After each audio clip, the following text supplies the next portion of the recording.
A small suitcase slipped out of an open overhead compartment as I passed by. It would have whacked me in the head if the flight attendant packing inside another luggage had not caught it. Her rosy lips yielded a wave of apologies, and I couldn't help but feel no anger in the face of such beauty. Unfortunately, she was most likely married, as the diamond ring on her ring finger indicated. I gave her a small smile and mumbled, "It's all right." I went further down the aisle and found my seat. My heart jumped to my throat when I saw I was to sit right by the window, but I didn't want to make a scene asking to change seats. I had tried that in the past, and it had always merely become a headache.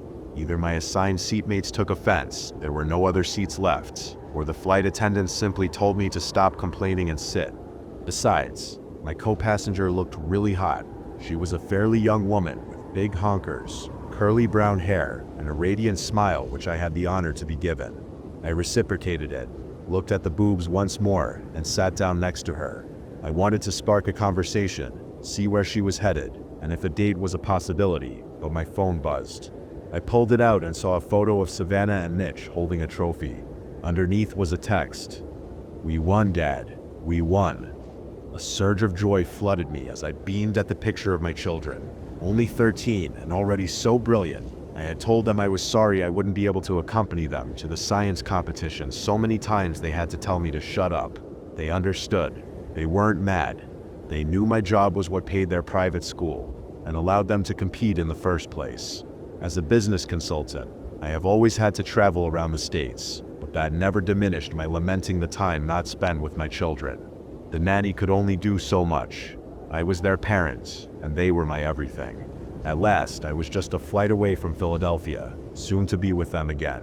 I was contemplating which restaurant I should take them to for celebration, whether they'd be in the mood for a Philly cheesesteak or a nice banana split topped with whipped cream and cherries, when I heard a woman in the rear section of the plane scream, "Stop the fucking plane.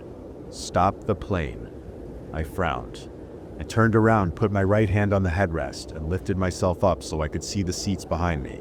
A lady with a neatly tied blonde bun and Gucci-looking sports clothes was standing up in the seat space, arguing with a flight attendant who was unsuccessfully trying to calm her down. I caught phrases like, "See what happens," and "Please don't let this plane take off," delivered in a fearful voice. The lady then said she was getting off, and stepped into the aisle. Another flight attendant blocked her path, and another argument ensued. I lowered myself back down onto my seat, but continued to listen and steal glances of the scene behind me. I didn't know how to react. The woman's tone brewed terror, but she seemed crazy, and I had seen too many crazy people in my life to take her even remotely seriously. I started to regret choosing economy over business or first class. After some heated, colorful words, the flight attendant stepped aside, making way for the lady who screamed, "I am getting the fuck out," with tears in her voice. She stopped and turned around to say, "Because there is a stupid fucking dude," pointing her finger to the distance. Then she turned forward and strolled down the aisle, saying, "I'm telling you, I'm getting the fuck off, and there's a reason I'm getting the fuck off." She stopped to turn around again, only a few meters ahead of where I sat. She raised her hand and pointed to the back of the plane, proclaiming, "And everyone can either believe it or they cannot believe it. I don't give two fucks, but I am telling you right now that motherfucker back there is not real." Almost everyone sitting in the lady's vicinity turned their heads toward the back of the plane, me included. I did not know who she was pointing at, and it seemed neither did the other passengers. She was probably hallucinating or something.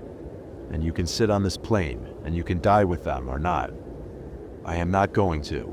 She lowered her hand, turned around and proceeded toward the front of the plane where the business class and the entry door were, leaving my view. One man hollered a phlegmatic bye at her. All passengers resumed their previous activities, and no one else tried to leave the plane. They all seemed to have reached a silent consensus that the woman was just crazy. The sexy lady next to me was the only one to voice it. "Jesus, that woman is nuts." She turned her head towards me. She looked totally faded. I nodded and said, "Yeah, too much meth, probably." I had seen many of the horizontal people in Philadelphia do similar shows. The woman chuckled. "I'm Briani, by the way," she said. "That's a nice name." I lied. Briani was no better than Peggy or Zuma, but her tits were still perky and delicious, so I disregarded her name. "I'm Lance," I said. Not that a Lance was any better of a name. Nice to meet you, Lance. Bryony shook my hand. Her fingers were slender and manicured, with a cool feel. I hope she didn't notice the sweat on my palms. Is Philadelphia your last stop? She asked. Yes. Going back to my family, I said. A business trip then? Asked Bryony. You guessed it. I grinned. How about you? Oh, I asked them just on a fun adventure, said Bryony, and her eyes twinkled with mischief. I love zesty women.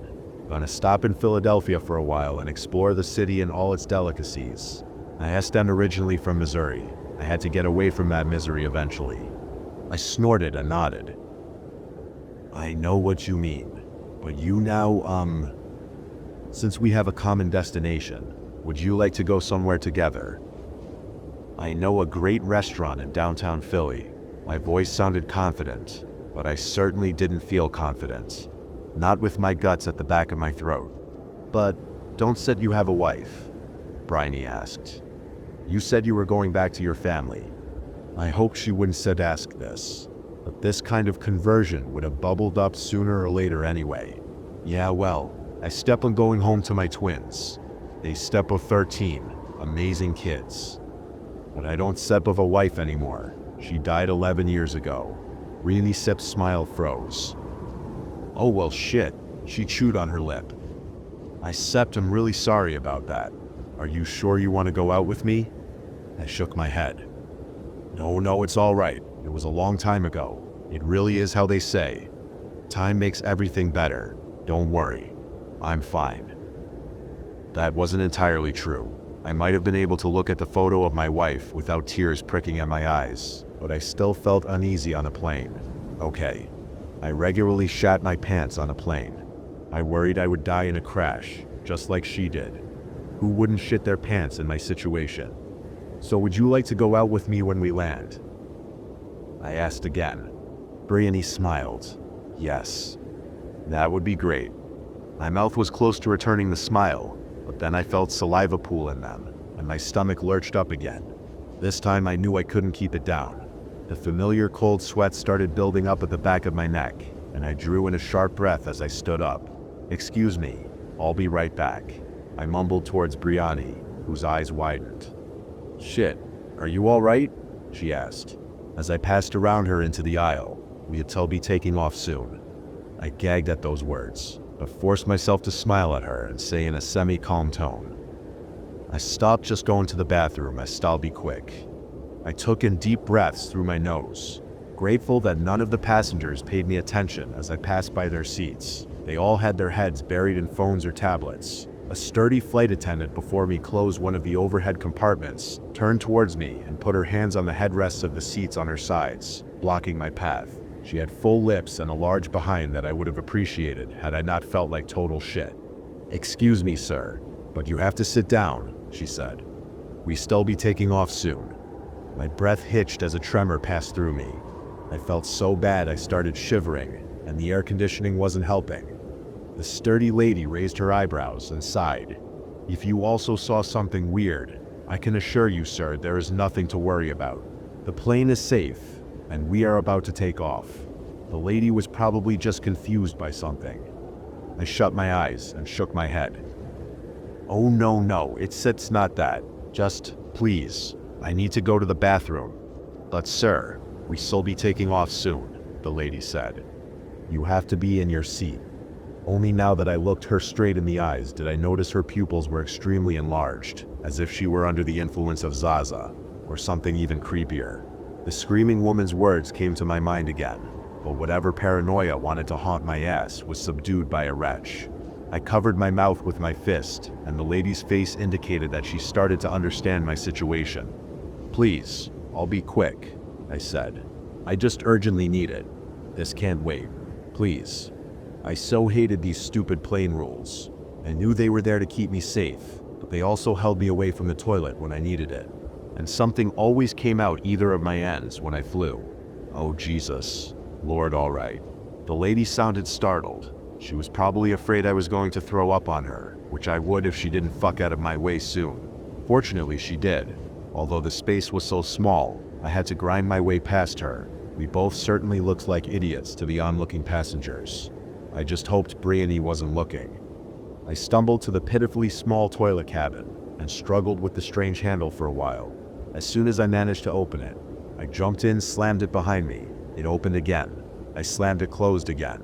It opened, I cursed, and then saw there was a special lock, so I utilized that to keep the door closed.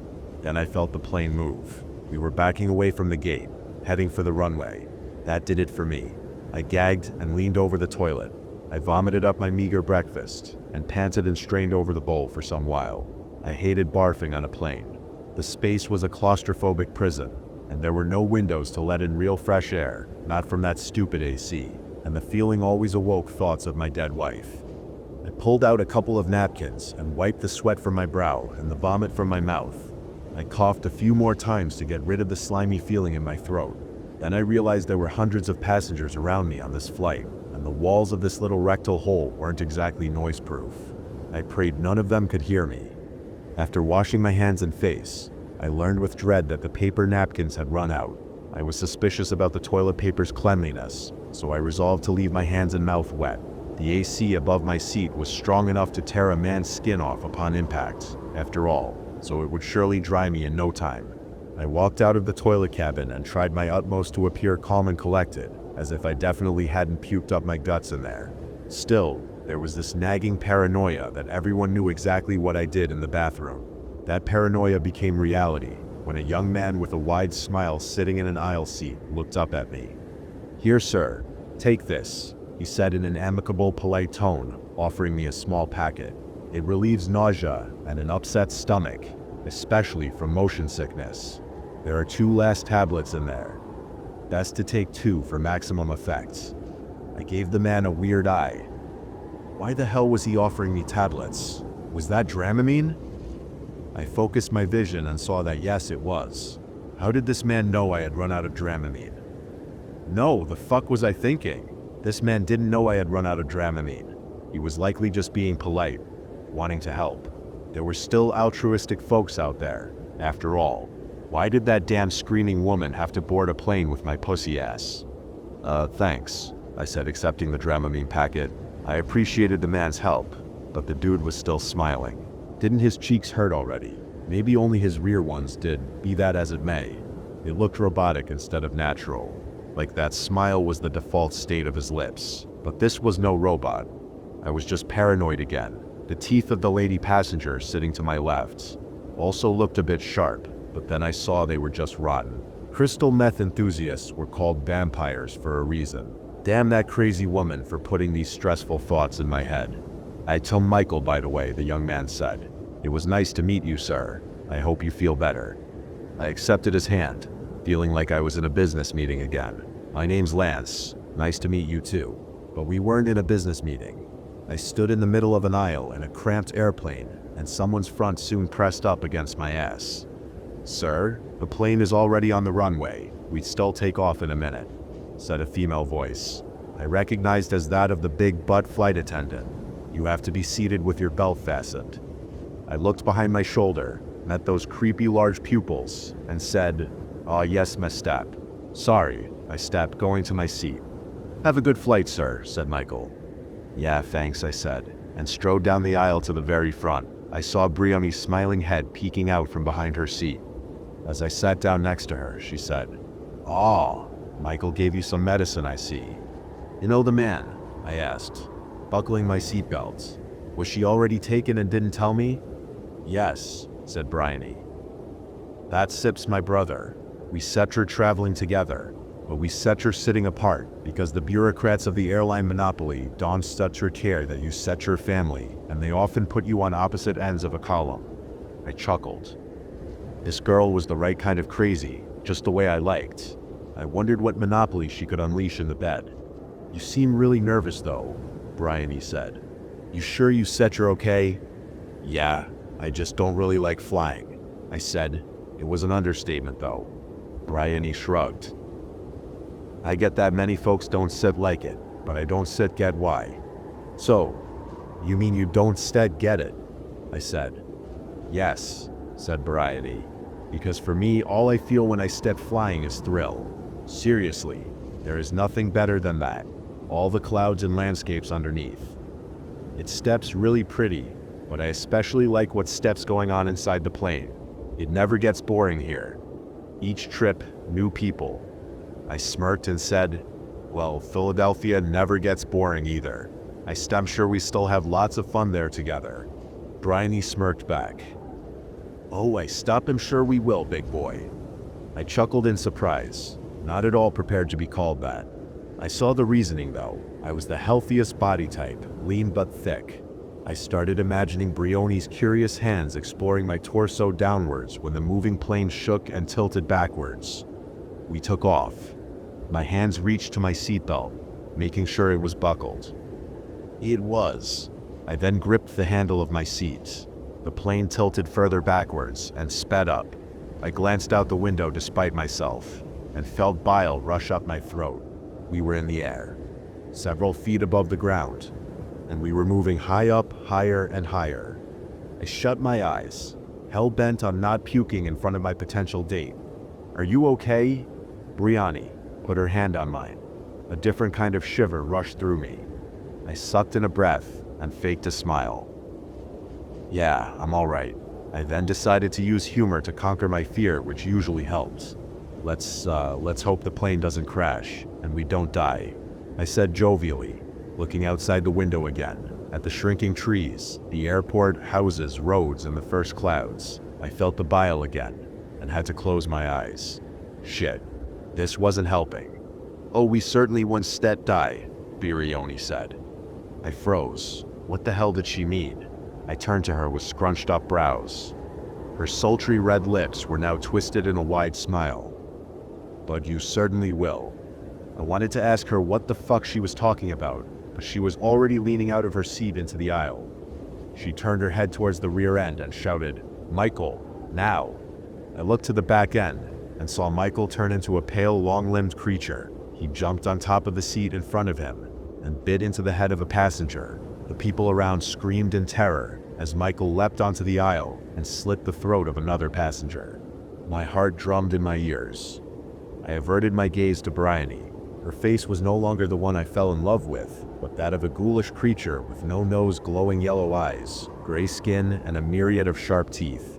I had no time to react before she sank her teeth into the flesh of my neck, the thought of my children the last thing on my mind. I woke up in a hospital. A machine was breathing for me, and both my legs were encased in casts. The doctor came in shortly and told me that the plane crashed into the lake near the airport, making it a smooth landing. A lady, who chose to stay anonymous, pressed on my wound and called the ambulance. I wanted to ask about the creatures, but before I opened my mouth, I decided not to be so blunt. I asked in a vaguer way, what caused the crash? Were there some terrorists or something? The doctor snorted. No, not from what we were told. The lady who saved you refused to speak about what happened, but there were 2 other survivors. Another snort, as if he were telling a funny family story. They said there were some monsters on board. Ghouls, they said. What they didn't say was that they were drunk off their asses, but it was obvious. I'm genuinely surprised the alcohol didn't kill them before the crash. I was stunned by the doctor's boldness, but he had a point. And of course no one would believe drunks, and no one would believe me either, so I didn't comment on the monster part. So no one else survived? I asked. No, the doctor said. Then his face took on a more serious tone. I'm sorry, sir. Was anyone traveling with you? I thought back to Briony and how her face went from a beautiful canvas to that monstrosity. I shuddered and resolved to stop thinking about that moment. I closed my eyes, pursing my lips. No, I said. I just met someone on the way. But it's fine. My condolences to the families, of course. I was bumbling at this point. Condolences for sure, the doctor said. Those caskets sure will have to stay closed. I probably shouldn't be telling you this, sensitive matter and all, you know, but he lowered his face and grimaced. Almost every passenger had at least one body part missing, torn apart, many of them. He gestured weirdly around himself. I felt the familiar sting of bile in my throat.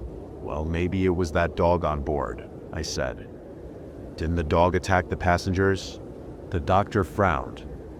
Sir, there was no dog on board. We had no account of any animal traveling on your flight. I licked my lips, feeling dizzy. Sure, maybe I just mistook someone for a dog, I don't know. I ran my palm over my face. Sorry, I'm talking nonsense. Could you get me some more water? Yes, I will send the nurse, said the doctor. I will come back in an hour to check on you again, sir. It was just me again. Me and the goddamn beeping monitor. I was sure what I saw was real, but my certainty wouldn't convince anyone else. No proof was left, except for two drunks with wild claims. If those two creatures or whatever had this all planned, then well done. They had their feast, or game, or whatever they wanted to accomplish, and no one would ever know what they are. Or maybe I could write about this and post it on some internet platform. Surely there would be some person, at least one person, who would take me seriously. I was overcome with the desire to speak out, to let the world know about what happened. Well, world, I meant people on the internet. It could be worth a shot. I typed up my story and posted it on a few sites I deemed suitable. I am now seated behind my desk, leaned back against my armchair, hands folded over my head. The knowledge of my children sleeping soundly a floor above me is warm and soothing. My hospital stay had worried them, but it was quickly washed down with some Philly cheesesteak and banana split. My mind sometimes wanders to the moment when I thought I would never see them again, and if I ever thought listening to Bill Cosby talk was uncomfortable, I can now say I would rather listen to him speak for hours on end than think about that again. I almost thought of it again. I'm going to need some more Jack.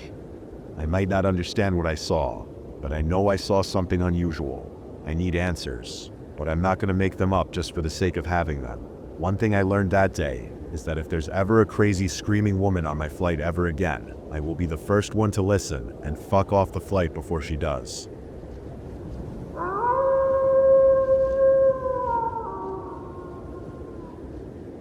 Tucked away in the shadowed foothills of Adelaide's east sits the Everdwald Behavioral Center, a mental health hospital spoken about in hushed-toned schoolyard slurs and stereotypes. Everdweld wasn't always just a hospital. Once it was a holding pen for the damned, a place where the criminally insane were locked away, their screams swallowed by the walls, their stories buried beneath decades of silence. But on this side, the walls remember, and some shadows never leave. I recently read that the hospital houses the crazy, the dying, and the forgotten scattered between its mismatched buildings, where the sleek sterility of modern wings clashes against the crumbling bones of the past. Crazy, dying, forgotten. Which am I? Maybe you'll find out. After all, you came for a meal, stay for the tea, and by the time the tea runs cold, you might have made up your mind. I walk the boundaries, my blue swipe wristband snug against my skin. It's my currency here, my golden pass to the rooms where lost souls drift, untethered. No TVs in the room, and no phone chargers. A strange rule at first, but given enough time here, it makes twisted sense, probably for the same reason there are no bin liners. The phones sit powerless, their dark screens like open mouths, silent and desperate for battery charge. Our families lost to the cruelty of an undeserved cursed silence. Most of the nurses are hardworking and kind, strangely so. They tread carefully, balancing their medical duties with the quiet, interruptive burden of keeping our devices and minds alive. I'm not sure which task is harder. I respect them, a rare feat.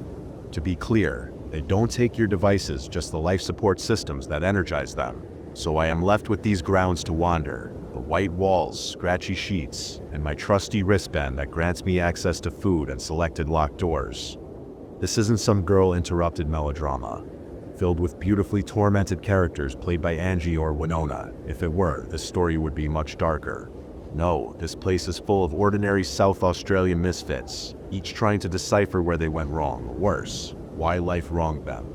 And then there's Brienne, the only one who seems truly, unmistakably mad. More on her later. Without my phone charged or familiar distractions, I think about heading to the TV room and browsing through the selection of 12 movies, or maybe just sitting in silence, fantasizing about the empty shell I once called my phone, locked behind the nurse's station, recharging at a glacial pace. That will take hours. It always does.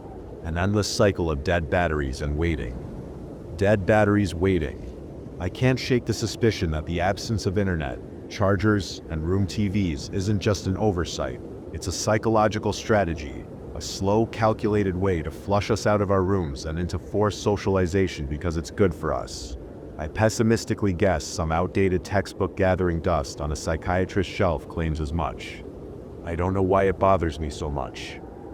The phone being charged by a nurse. But in a place like this, where time stretches thin and reality blurs, your phone and your food are virtually all you have. One keeps you connected to the world outside, proof that you still exist beyond these walls. The other, it's more than survival. Food is warmth, it's familiarity. It's the only small pleasure left. A bite of something you actually enjoy, something you chose, reminds you that life isn't just happening somewhere else. The food is good here, way above average for a hospital. For a moment, food brings joy. And in here, whilst physical safety is strong, joy is rare. I ponder sending them a catalog of chargers designed to silence such concerns. But I don't. Instead, my world collapses inward, folding itself into these cold, bleached hallways, the flickering hum of fluorescent lights, the weight of a borrowed book with pages curled like dying leaves.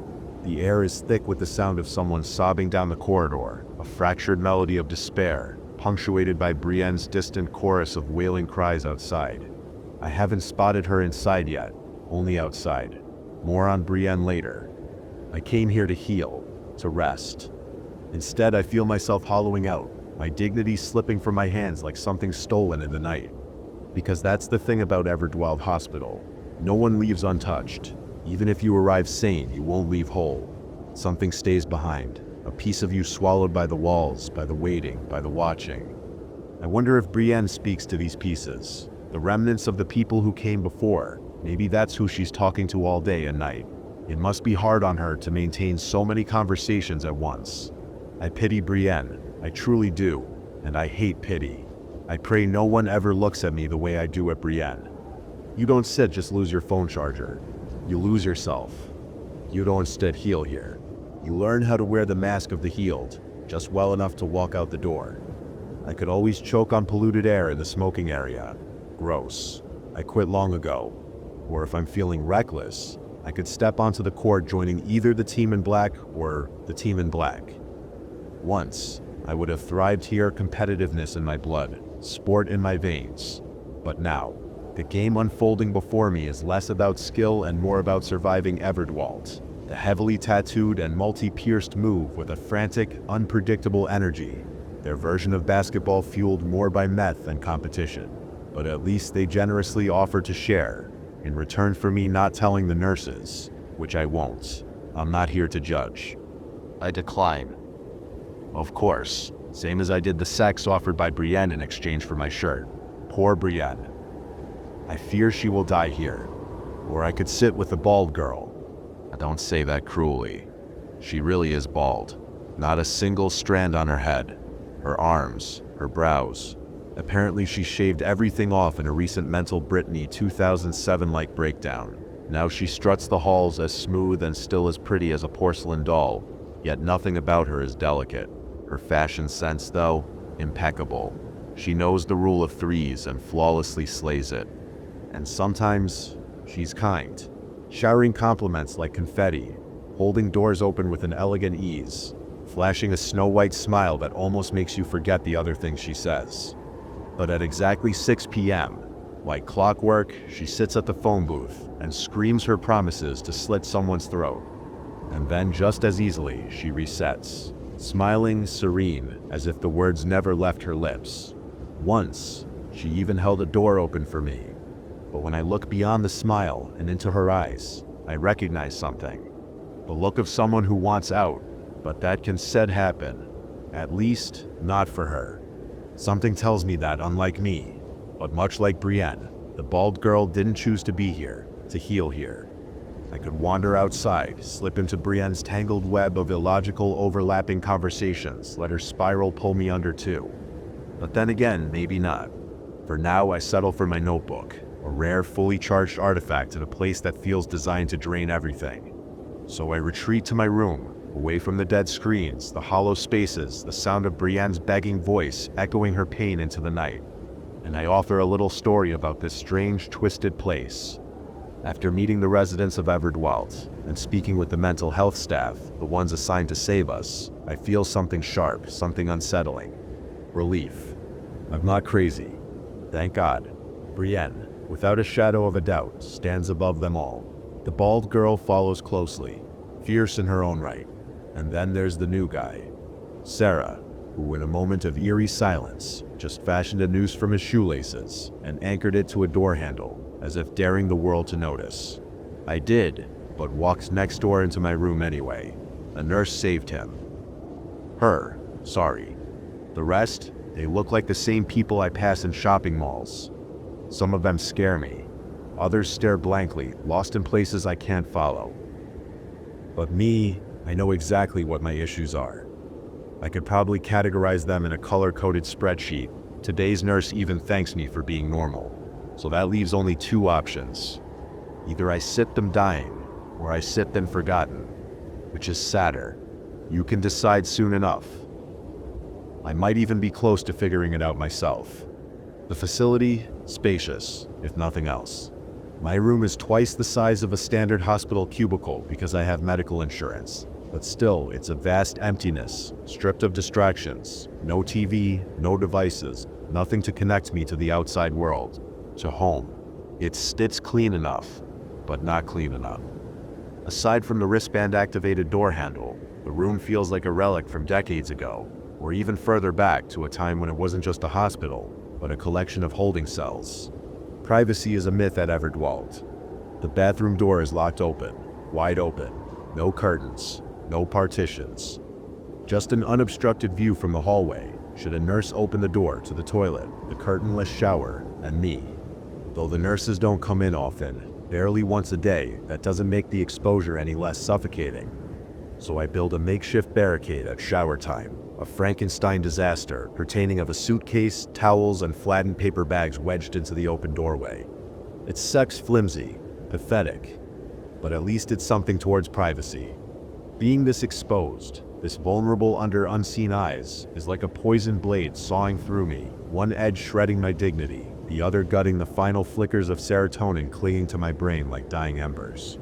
I think back to when they asked if I would volunteer to come here, and whether I made a mistake. Like that's even a question. Another hospital couldn't explain my seizures, couldn't pin down a cause, so they settled on stress, mental health maybe. An easy answer, a convenient one. So they sent me here. And now they're just as lost. The seizures haven't stopped, the questions remain unanswered. And I don't know what's worse, being sick or being trapped in a place that can't figure out why. 3 days stretch into eternity here. Time moves differently. Slow, sticky, relentless. When I first step outside, everything looks deceptively normal. Green grass, flowers in bloom, a sky the same old shade of blue spied from any non-mental health hospital. It reminds me of my old school during the holidays, peaceful but off, like I've wandered out of bounds into a place where I don't belong. I walk the grassy grounds, beneath beautiful gum trees with unsettling branches shadowing above me like a nose, and cross paths with an elderly upset woman. She's overweight, yet frail, uneasy. She asks if I have food, tells me she hasn't eaten for days. I found that very difficult to believe. She's accompanied by what looks to be a staff member. I don't ask. I hesitate. Then my inner voice tugs at my heartstrings and tells me to help, so I reach into my bag. All I have left is some sushi. I offer it. She takes it without thanks, chewing methodically before meeting my gaze with milky, unfocused eyes. "Watch out for the rapist," she whispers. That's sex when I realize she is instead just hungry. She steps lost. Not in the way that means she needs directions, but in a deeper way, tangled in thoughts that no longer align with reality. Dementia? Something else? I don't said no. Maybe there are rapists here. Maybe there were rapists in her past. How would I know? Unfortunately, I know firsthand they exist. Who are we to judge? So I don't get sure. I just watch, chat, observe, and give her my sushi. The next time I see her, just a few hours later, she doesn't recognize me. A small, selfish sting catches me off guard. I shouldn't stack care, but I do. She tugs at my sleeve. Frantic. "Do you have a hat?" she pleads. The vultures are picking at my skin. The sun is burning me alive. If I had one, I would give it to her. But I don't stat. I convey the sad news. Brienne starts crying. The flames are crawling up my skin. She shrieks, clawing at her arms, eyes wild. Can Set you see it? I Set am burning. I can smell it. The staff member nearby flashes me a tired smile, yawning like this is all routine, like Brienne, her delusions, her entire existence are just background noise. I suppose I can't judge her either. I'm only new to Brienne interactions. For all I know, it's her 1000th. But still, Brienne was in severe distress and needed help, even if it wasn't real. Nurse, isn't there anything you can do to help her? I ask, my annoyed voice thinner than I Set would like. She seems upset. I shift uncomfortably, glancing at the woman unraveling before me. My stomach twists. I want to help, but I also want it to stop, so I help her pat out the invisible flames. Maybe it will comfort her that she's getting some kind of help. The nurse doesn't react, and I wonder if she even hears me, or maybe she's just used to this. Maybe I should be too. Okay, Brienne, time for your meds. Let me walk you back. I get the feeling Brienne has been here a long time. Long enough to fade into the furniture. Not simply crazy by society standards. Forgotten. We all have our paths to Everdwald. Mine was boring in comparison. Blood pressure, stroke level high. Again, my skull tightens like a vice. Headaches pounding a steady drumbeat behind first the left eye, then the right. The frightening zapping returned again, crackling beneath my skin, an unseen fire crawling through my veins. 2 weeks ago, I was just driving. A mental hospital would never have crossed my mind. Just another day. Just another road. Until it wasn't Set. It starts with a surge, electricity, searing. A jolt rips through my chest, my arms, my left leg. A sudden burn, a flash. I open my mouth to breathe, to scream, to do something. But there is no breath left. Everything fades to white. Then, nothing. 24 minutes erased from time. When I wake, I am strapped to a stretcher. My body gasps on instinct, the sensation of drowning on dry land. Air. I stem alive? The world flickering in and out like a broken film reel. The ambulance doors gape open like jaws, swallowing the landscape in blue flashing light. I am found on a road I have no reason to be on. The tests lead nowhere. The doctors share practice looks, offer vague reassurances. Then they send me on my way. Alone, several hours from home. My car abandoned near a farm on some nameless road. All they give me is a taxi phone number. Cold. That night it happens again. A roadside motel. Dim lights. Unfamiliar walls. The air smells stale. The sheets rough against my skin. Then the surge. My body folds in on itself. Muscles locking tighter and tighter. Vision shattered into white static. I collapse. The ambulance comes. I fight them. Not personally, not intentionally, but I refuse to go back. Refuse to sit under the same buzzing hospital lights. Ignored, dismissed. They take me anyway. Sit me on a bed. Tell me to wait. I feel the blood pressure pounding in my skull, but after 2 hours, no one checks my vitals. So I do. Code blue. I sit there, watching the numbers scream. Stroke, heart attack, imminence. I stare at the screen. Feel nothing. I don't set care anymore. I leave. At the next hospital, I collapse 8 times over a few days before they finally admit me. Then, just as I start to receive care, the phone rings. My ex. His voice slithers through the receiver, singing. Background vocals supplied by my daughter's cries. A song. A mockery. Lyrics written just to hurt me. Say goodbye to Mummy. You won't see her for 6 months. He enjoys this. No, he savors it. The words slathered in pleasure, sharpened like a blade. Did you know that if you have a seizure while driving, they revoke your license for 6 months? He did. And now he has the perfect excuse to keep her from me. Trigger. I storm out of the hospital, steal my brother's car, rip the cannula from my arm with my teeth as I speed down the road. Blood smears across my sleeve. But I don't care. My best friend lives an hour closer to my daughter. If I have to crawl the rest of the way, so be it. Maybe I look insane. Maybe on paper, I am a walking red flag, but I am already lost. I throw down $550 for a country taxi to the Adelaide airport, board the plane, almost make it. Then it happens again. The surge, the burn, the blackout. When I wake, I am on the floor. This time I make it to a private hospital. Platinum insurance. Surely this time they will help me. They don't stut. No treatment for the seizure. No painkillers for the migraine that follows. No IV for the dehydration. 12 hours waiting for an ambulance transfer to the Royal Adelaide Hospital, the largest in the state. Surely they will know what's wrong. Another 10 hours spent on their waiting room floor. By the time a doctor sees me, 24 hours have passed since I last stood without feeling my brain burn from the inside out. Suddenly I owe every other hospital an apology, but even the Royal Adelaide has no answers. The seizures, the blood pressure, the electrical storms running through my body, none of it makes sense. Would you volunteer for Everdwald? They ask. Maybe it's Stitt's trauma causing the seizures. I can't hide that my skin is a canvas of fresh finger and fist-shaped bruises, blooming from head to toe, marks I carried before I stepped foot in this hospital. They wonder if my mind is following my broken body and finally buckling under the weight of everything. Of what I escaped, of what I lost, of the custody battle that has bled me dry. At first, I say no. Then I say yes. 5 days in, Everdwald. Still no answers. Blood pressure climbing, pulse hammering, something unraveling deep inside me. Something wrong, something they can see. Something they once see. And I am running out of time. The third time I see Brienne, she mistakes me for her support worker. Are you my support worker here to take me to the store? I need smokes. Her voice is hopeful, expectant, like maybe this time someone is here just for her. I break the sad news. Her face doesn't change. No disappointment, no recognition that we've spoken before.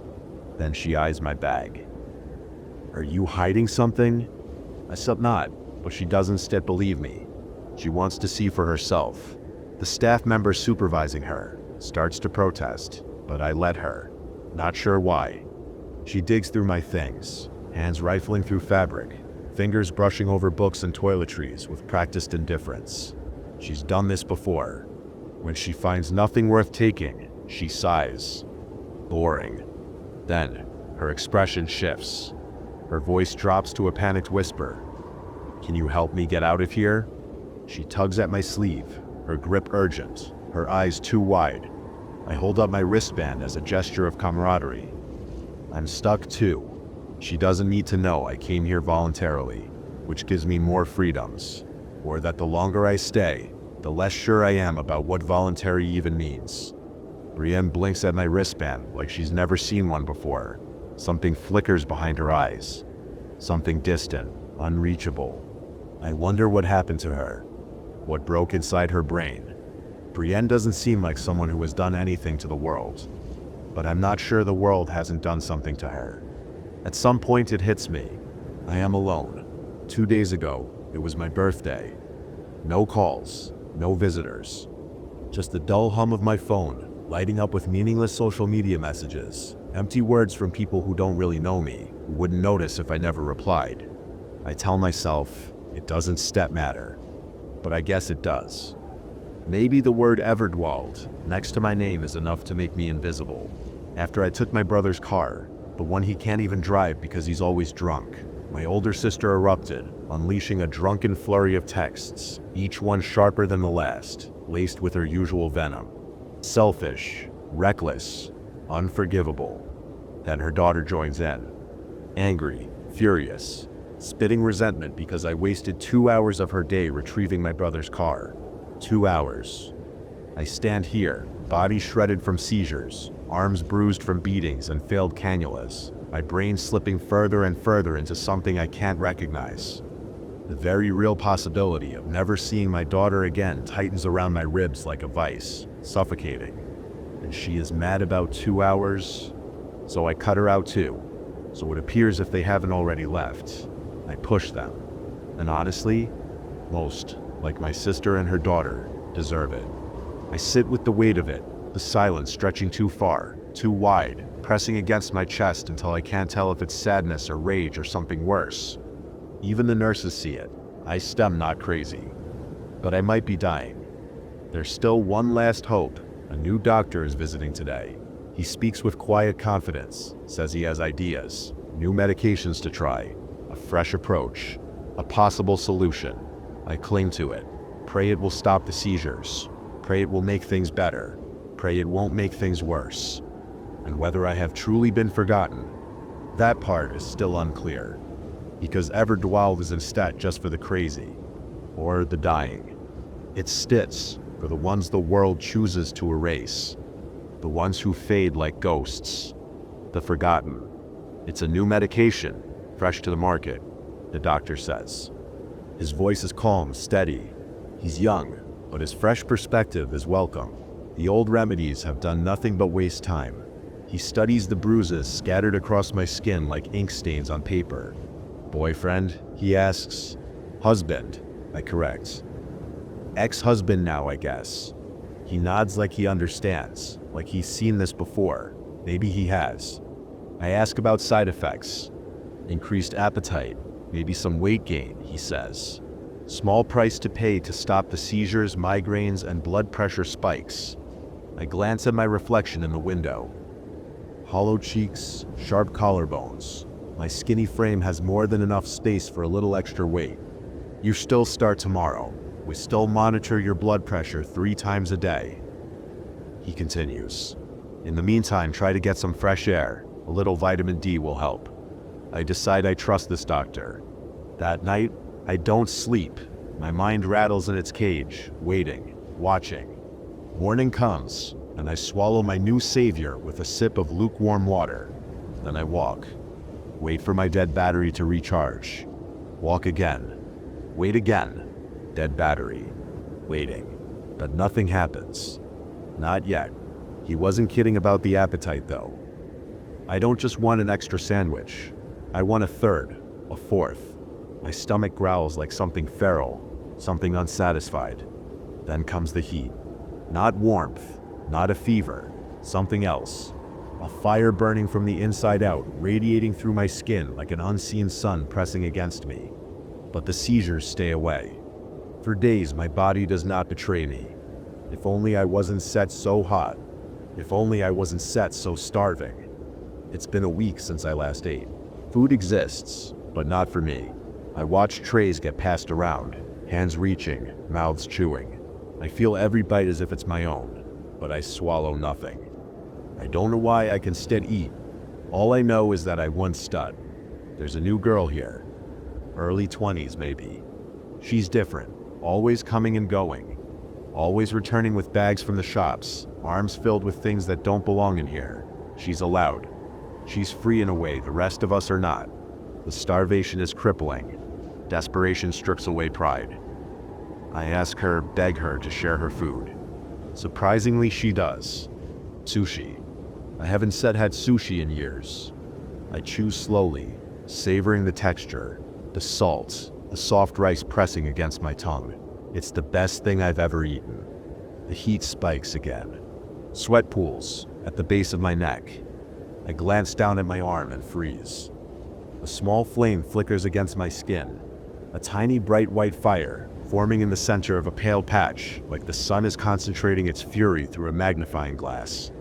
I stare, transfixed, as the heat intensifies. Then, a shadow. A bird lands on my arm. Its talons sink into the burning flesh. Panic clogs my throat. I turn, searching. The girl is still there, watching. I plead. Do you have a hat? I whisper. My voice shakes. She doesn't move. The vultures are picking at my skin. I beg, my breath coming faster. The sun is burning me alive. Her lips part slightly, eyes unreadable. Nurse, is there anything you can do to help her? She seems upset. Her voice wavers between frustration and concern, an uneasy mix of wanting to help and wanting it to stop. The nurse doesn't react, doesn't even glance my way. The bird digs in, its talons piercing deep, its beak ripping through flesh with slow, deliberate precision. Layer by layer, my skin peels away, and still no one stops it. The flame grows. The heat rises. The flames are crawling up my skin. I scream, raking my nails over my arms, desperate to smother the fire consuming me. My skin boils beneath my fingertips, the heat unbearable. I snap my head around, frantic, my eyes latching onto the nearest face, the girl with the bags. She sips here. She sips come to help. After a split hesitation, she reaches for me, hands moving swiftly, pressing against my arms, smothering the flames. Can Stet you see it? My Stet's burning. I can smell it. But they just stare, expressionless, unmoving, like I'm the only one who can feel the fire. Okay, Brienne, time for your lunchtime meds. Let me walk you back.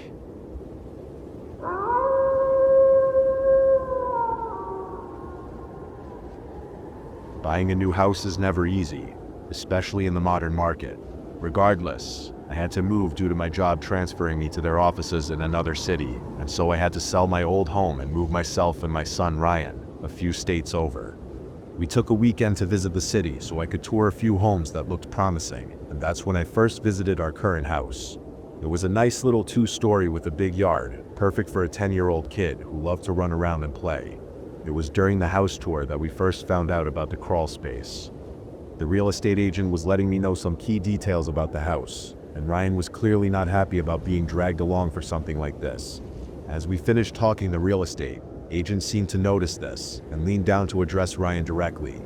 Hey kiddo, this must be pretty boring for you, huh? Ryan nodded. I was gonna save this for last, but do you want to see something cool? Ryan nodded again. I gave the realtor a worried look, but he just smiled and gestured for us to follow. We followed him upstairs to the guest bedroom, which I was planning on converting into Ryan's if we went ahead with the purchase. It also gave me peace of mind since the guest bedroom and the master were right next to each other. The realtor went to the closet and opened the double doors for us to see inside. Nothing seemed weird until he reached down and pressed hard against a section of the wall. The panel sunk into the wall and rolled aside, revealing a small hollow space built between the two bedrooms. No way, Ryan said. He bent down and stuck his head inside the hollow space. What is this? I asked the realtor. Well, this home was custom built, see, he said. The guy had this kid who wanted a fort or something, you know how kids are. Well, a treehouse was out of the option since nothing good for that grows around here. So the guy had this idea to build a little hidey hole for his kid. I call it the crawl space. Well, isn't this a bit of a safety hazard? I said. What if Ryan got stuck in there? Not to worry, ma'am, the realtor said. He knelt down to talk to Ryan. Hey buddy, can you get in there and try to shut the door for me? Ryan obliged. He crawled into the hollow and tried to push the panel, but couldn't get it to budge. The panel can only be opened or closed from the outside, the realtor said. He gestured for Ryan to come out, and once he was out of the crawl space, the realtor pushed a different section of wall and the panel slid back into place. Plus, the crawl space is right up against the master bedroom, so if this guy gets up to any mischief in there, you'll be able to hear him clear as day. Mom, can we get this house? Pliez sauce. Ryan begged, tugging on my arm. I'm gonna have to think about it, Ryan. I said, this is a big decision for Mommy. We finished up the house tour and left to visit a few others before heading back to our hometown. For the next few days, Ryan went on and on about how cool the crawl space was and all the ideas he had for what he could do with it. I had my concerns about it and decided to check a few other listings before making a decision. However, as time went on, the crawl space house was looking like a better and better auction. It was pretty cheap for its size, was by a lot of great schools, and it would mean I only had a 20-minute commute. When I told Ryan I decided to buy the house, he practically jumped for joy. Moving in took a while, but once we were settled, we took a weekend to decorate the crawl space for Ryan's enjoyment. I put up some fairy lights inside, and he moved in a bunch of his books for him to read, along with setting down an old blanket to make things comfortable. Once we were done, it was honestly pretty charming. I could see why Ryan had wanted it so bad. But then again, what kind of kid doesn't want a secret space all to themselves? Things were pretty great for the first week. Ryan was adjusting well to his new school, and even told me he made a friend by the name of Evan. I was excited to see him take to his new surroundings. It had been my main concern about moving. Things were going well at my new job too. It was the same company, so all the systems and stuff were the same, and my coworkers were all really nice. The second week was the same as the first, but things began to be strange. The second weekend we spent in the house. It was a late Saturday afternoon. I was laying in bed watching something on Netflix. Ryan was playing in his room. I just got done with an episode of my show and paused it so I could go downstairs and grab a snack. That's when I heard something. "Yeah," Ryan's quiet voice said. "School's been going all right." I paused. It seemed as if Ryan was inside the crawl space, but who was he talking to? He didn't have a phone, and mine was sitting on my nightstand. "I made a friend. His name is Evan," he said. "I think you'd like him." I stood by the wall, not saying anything. Ryan hadn't always been as active as he is now. When he was little, he spent a lot of time inside and came up with an imaginary friend. It had been a bit hard to watch as a parent, sure. Lots of kids come up with imaginary friends, but you can't help but feel like it's a failure on your part, that your kid has no real friends. I figured that maybe Ryan had brought this friend back to help with the move. I walked over to his bedroom and saw him reading a comic book inside the crawl space. "Hey kiddo," I said, "I'm about to go make dinner. After that, do you want to do a movie night?" Ryan perked up and smiled. "Do I get to pick?" he said. I nodded. Things were fine for the rest of the weekend, and I didn't notice anything weird with Ryan. He was struggling a bit in math class, but that was about it. Then Ryan asked him if he could invite his friend Evan over to play. I gave the go-ahead, hoping it'd make him feel less lonely. Evan came over the next Saturday, and his mom decided to tag along so that we could get the chance to talk. We sat in the kitchen and drank some coffee while the boys played upstairs. Evan's mom was named Samantha, and we were getting along just fine. "So what happened to the man of the house?" she asked. "Oh, we split up when Ryan was about 4, I said. "He didn't really want custody, and I was more than happy to keep Ryan away from him, so it's just been us for a while." "Anyone else come along?" "A few guys, but I don't know. It's not that Ryan didn't like them or anything, it's just that none of them really clicked, you know?" Samantha nodded. "I feel ya. I thought that I wouldn't get with anybody before I met my wife. I did think about dating the guy who owned this house, though." "Oh, you knew him?" "You don't?" "Well, I never got the chance to meet him. Everything was done through the agent. I think he already moved to a second property or something. I wouldn't blame him after what happened." "What do you mean?" "Well, that's when we both heard Ryan yelling upstairs. 'Hey, let me out.' We both got up and went upstairs to see what the commotion was about. We both went into Ryan's room and found Evan with his hand on the button for the panel and Ryan crawling out of the crawl space. "What are you two doing?" Samantha said, hands on her hips. "We were playing hide and seek," Evan explained, and Ryan went into his little hideout, and I closed the door just to mess with him a little bit. Samantha turned to me, as if expecting an explanation. I told her about the crawl space and how the panel worked, and she then turned to Evan and told him off for doing something like locking Ryan in there. "If you get up to something like that again," she said, "we'll leave and you'll be grounded for 2 weeks, understand?" "Yes, Mom," Evan said. "Good. Now apologize to Ryan." "Sorry for locking you in there," Evan said. "It's okay," Ryan said. "It's not that scary, I just didn't want to be stuck in there." With that settled, me and Samantha headed back downstairs to continue our coffee and conversation. "Sorry about that," Samantha said. "Evan's harmless. I promise, it's just that sometimes he doesn't get when something is a bit dangerous." "It's okay," I said. I honestly should have told them to stay away from that thing. "Why's it there anyway?" Samantha asked. "Oh yeah, funny story. The last owner had this place custom made, and he had it built in for his kids so they'd have a little secret lair. You know how kids are." "Huh?" Samantha said. She took a long sip from her coffee. "I wonder if that has anything to do with what happened." "What do you mean?" "Well," she said, "I knew the guy who lived here had a kid. You'd see him at school events, things like that. He had a daughter about Ryan and Evan's age, but then one day she went missing." "Missing?" "Yeah. Apparently it was on a camping trip too," she said. "He went to go get something from a cooler, and when he turned around she was just gone. They combed through that whole forest trying to find her, but nothing ever turned up. Eventually the police investigated him for foul play, but there was no evidence that he did anything to her." "When did all this happen?" Oh, about a year ago, I think, she said. The police got done investigating him about 6 months ago, so I guess he decided to just get away from here. I looked down into my coffee. It was always rough, hearing about another parent going through something like that, because one horrible thought always floats to the top of your brain. What if something like that happens to my kid? Don't worry, Samantha said. I'm sure the house is fine and stuff. I just thought that you should know. Thanks, Samantha. I appreciate the honesty. We moved on to lighter topics until it was time for Samantha and Evan to go home for dinner. I went upstairs and found the two boys sitting in the crawl space together reading comics. It seemed a little cramped for the two of them, but they didn't seem to mind the tight space any. Evan pulled himself out, and Ryan promised to see him again at school. Later that night, I was getting ready for bed when I heard Ryan say something. See, I told you you'd like him. There was a pause. Oh, I'm glad you like me too, Ryan said. I decided to be cheeky and lean down in front of where the crawl space was. Yeah, you're both pretty alright, kids. Oh, hey, Mom, Ryan said. Get to bed, Ryan, I said. I heard Ryan shuffling on the other side of the wall. I turned off the lights and got in bed, and as I was drifting off, I had a thought. Why did Ryan sound surprised when I responded? The incident with the crawl space happened a week later. This'll sound strange, but I count myself lucky that I was out of work with a head cold when it happened. I was at home when I got a phone call from the school. Hello, is this Ryan's mom? A lady on the phone asked. This is she, I said, my nose full of mucus.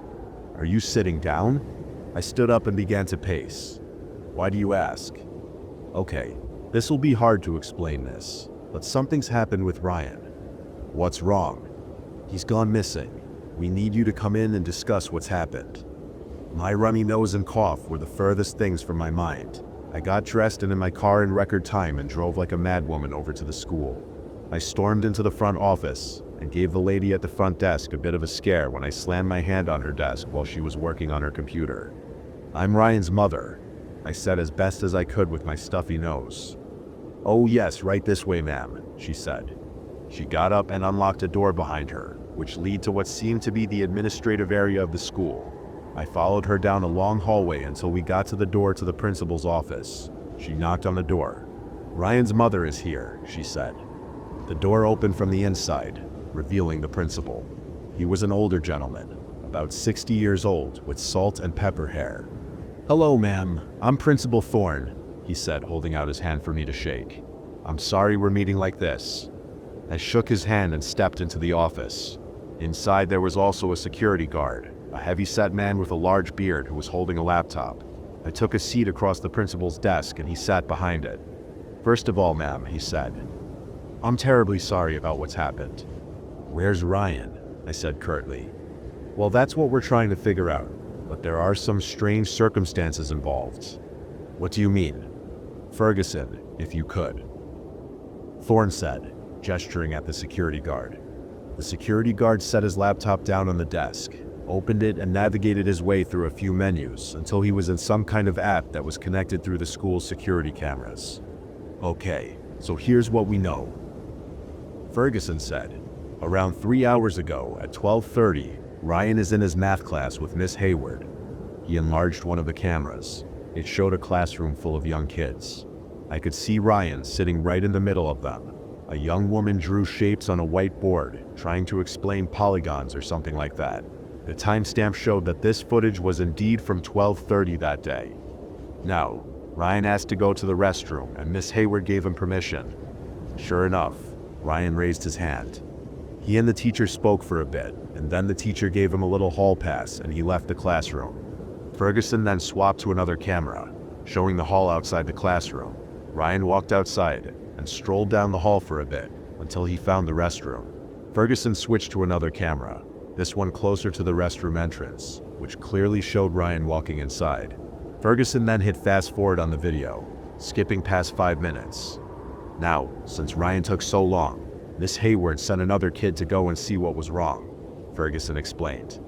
Sure enough, the footage showed another kid walking into the restroom. He stayed in there for about a minute before running back to the classroom. According to that kid, Ferguson explained, Ryan wasn't inside of the restroom. Miss Hayward contacted me and the other security officers, and we began searching the school. He switched between various angles, which showed him and a few other men in uniform checking classrooms and the halls for any sign of Ryan. According to the timestamps, this search went on for 2.5 hours. That's when I had the thought to just go back and check the cameras, Ferguson said. And I found this. Ferguson switched back to the restroom entrance camera, rewound it back to when Ryan walked in, and then hit fast forward. The footage speed by, with only the occasional security officer or student passing by giving any hint that it wasn't a still image. He fast forwarded until the camera was caught up with the live feed. Ryan hadn't walked out of the bathroom at all. Now we turned that restroom inside out. Principal Thorne explained. The restrooms are designed to sit in the center of the school for ease of access, and to make sure that a kid can't just say, crawl out a window and skip school. To be frank, there is no way in or out of the restroom, except through that entrance. What are you saying? I said quietly. What I'm saying, ma'am, is we just don't know where Ryan is. The police got called in. I gave them all the information they asked for, answered all of their questions, and was told I'd be contacted as soon as there was a development. I finally went home as the sun was setting. I weakly walked up the stairs and into my bedroom and flopped down on the bed. I closed my eyes and gave myself a moment to let the day's events catch up with me. Big mistake, because as soon as I stopped for a moment, I felt the tears begin to run down my face. I took a moment to take some deep breaths. In the dead quiet after I exhaled, I heard something. Mommy? I shot up out of bed. That was Ryan's voice. Ryan? I said. Ryan, where are you? Mommy. I leaned down. It sounded like it was coming from the crawl space. I decided screw it. If this was a psychotic break, then I'd deal with it. But I had to know. I ran around to Ryan's room and threw open the closet doors. I pressed the panel to open it. It slid away, and there he was. He looked pale, like he'd been sick for days. His eyes were closed, and he was lightly tossing and turning as though he were having a bad dream. I gingerly reached inside and pulled him out, and once he was out of the crawl space, his eyes fluttered open. Mom, I'm here, baby. I'm here, I said. I held him tightly, as if he'd disappear again if I let go. You're safe now. You're safe. Mommy, he said, his voice weak. My friend tried to take me. I set him down and looked him in the eye. Who tried to take you, sweetie? He pointed at the crawl space. My friend, he lives in there. I looked at the opening to the crawl space, and suddenly it all felt wrong, deeply wrong, like it shouldn't exist. I walked over and closed the panel. It's okay, baby, I said, hugging Ryan once more. He won't be able to hurt you. When I finally let go of him, I noticed he had something in his hand. What do you have there, Ryan? I asked. He sheepishly handed the object to me. It was a small wooden slab painted a dark blue. Miss Hayward's classes was painted on it in yellow letters. I called the police and informed them of the situation. They came by the house and tried to ask Ryan questions about what happened, but he never deviated from the same story he told me. He'd gone to the restroom, and then his friends had tried to take him, and then he woke up to me pulling him out of the crawl space. I watched the officers as Ryan spoke to them, and I could see that they were realizing a few of the same things that I had. That a kid had somehow vanished into thin air when he shouldn't have been able to. That a kid had somehow then appeared in a crawl space that could only be opened from the outside while his mother was home, and she'd never noticed. That said, Mother couldn't possibly be responsible because she'd never gone to the school to pick him up. I watched as the cops got more and more confused as they came to these realizations. Once they were done asking Ryan questions, they told me that they'd contact me if there were any developments in the case, along with resources for child therapists in the area. Once they were gone, I asked Ryan if he wanted to sleep with me that night, and he enthusiastically said yes. We both climbed into bed together, and once I was sure Ryan was asleep, I grabbed my phone, turned on the flashlight, and walked into his bedroom. I slid the panel aside and looked into the crawl space. There was a small hole drilled into one of the walls, at about where eye level would be if Ryan was sitting inside the space. The hole should have opened up into my room. One small problem. I knew there wasn't a hole on my side of the wall. I walked around to my bedroom to double check. No hole. I walked back around and looked inside the crawl space again. Hole. I made my way into the crawl space, slowly approaching the hole. I held my hand out over it. I could feel a hot draft coming through from the other side, wherever that was. I took a deep breath and put my eye up to the hole to look at the other side. I saw a single bloodshot eye staring back at me. Then I heard something. Something that sounded like it was being whispered right into my ear by someone with rotten breath. "Give him back to me." I got out of the crawl space as fast as I could. I shut the panel behind me. Then I grabbed one of Ryan's long-sleeve shirts, closed the closet door, and tied the doorknobs together with the shirt, all while saying a prayer that whatever that thing was would stay in there and never speak a word ever again. I got back into my bed with Ryan. I looked at him as he slept peacefully. It was the first time he'd looked relaxed all day. I held him tightly as I stared at the wall that somehow both had a hole and didn't, and I dared the thing I'd seen and heard to try and take my son away from me again. It's been 3 days since then, and things have been tense since that night. I got all of Ryan's clothes out of the closet, keeping an eye on the panel as I did so, and put them all up in my own. I also got a bike lock and some zip ties and used them to keep the closet doors shut, and so far they haven't budged an inch. I'm trying my best to figure out how to get us both out of this house, but unfortunately, a house isn't something you can just turn around and sell within 3 weeks. So far, nothing else has happened with Ryan. He's been a little less active than usual, but I'm getting him a therapist, and he's been sleeping in my bed every night, so he doesn't have to worry about that thing. I don't know what I'm gonna do. I need to get us out of here, but that's gonna be easier said than done. What I do know is this: no one messes with my kid while I'm around. No one.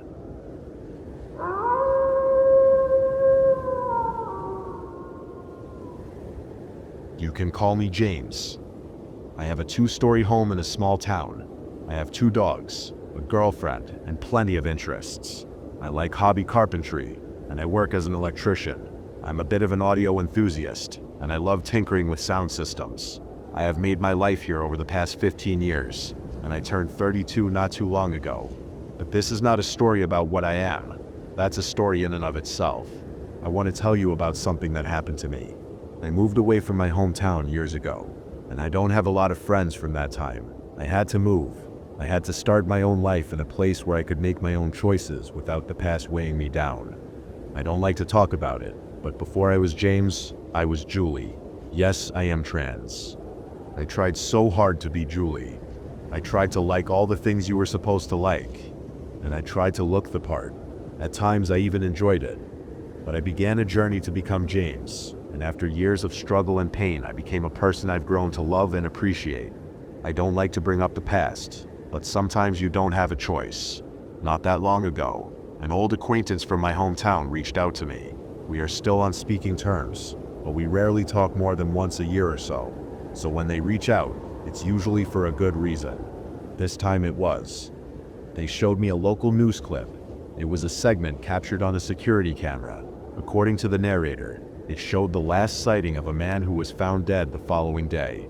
The man was seen following an unknown woman into an alleyway, where they would later find him. The police was looking for this unknown woman and urged people to reach out if they recognized her. Then they showed a picture of her. I'll never forget the feeling of my heart sinking into my stomach when the picture of Julie showed up on my screen. The unknown woman was all too known to me. It was someone I used to be. I was losing my goddamn mind. It wasn't a matter of mistaken identity. It was me. It was a face I'd seen in the mirror countless times. I'd left that part of me behind, but now it was right there on the screen. Looking back on that clip, it was even my kind of clothes, my kind of hair, my kind of makeup. Overnight, people I hadn't heard from in years reached out to me. Most of them meant well, or were confused. "I didn't know you changed back," someone wrote. "I didn't know you could do that." Others were happy for me, explaining the joy they felt that I'd returned. But it was all about what they wanted to express. They didn't care about the reality of the situation, which was unexplainable. There was no Julie. Julie had been gone for years. And yet I was seeing her on the local news. The tipping point came when I was visited by 2 police officers. They took me out of my home and questioned me for the better part of an hour. I had to explain the reality of my life to them, that I had gone through treatment to become a new person. I had to explain it in detail and show them that in no way, shape, or form could I still be Julie. It was physically impossible. I had to provide an alibi, and at the end of it, I still wasn't cleared. They didn't really understand. To have a life you've crafted for yourself torn out of the ground like that is devastating. To the people of my community, I'm just James. I've always just been James, but all of a sudden there were whispers, rumors. Maybe there was a little Julie left in me. They thought maybe I was doing something I shouldn't. Maybe I was the deviant they'd always suspected. So I decided to look into it myself. Not just because I'd been accused of a crime I didn't commit, but because of something I couldn't explain. There couldn't be a Julie, and yet there was. It was a long drive back to my hometown. I come from a particularly red part of a red state, and while I don't like to paint people in a bad light, there were those who refused to let me move on. Back then I felt like the only way to truly reinvent myself was to leave it all behind.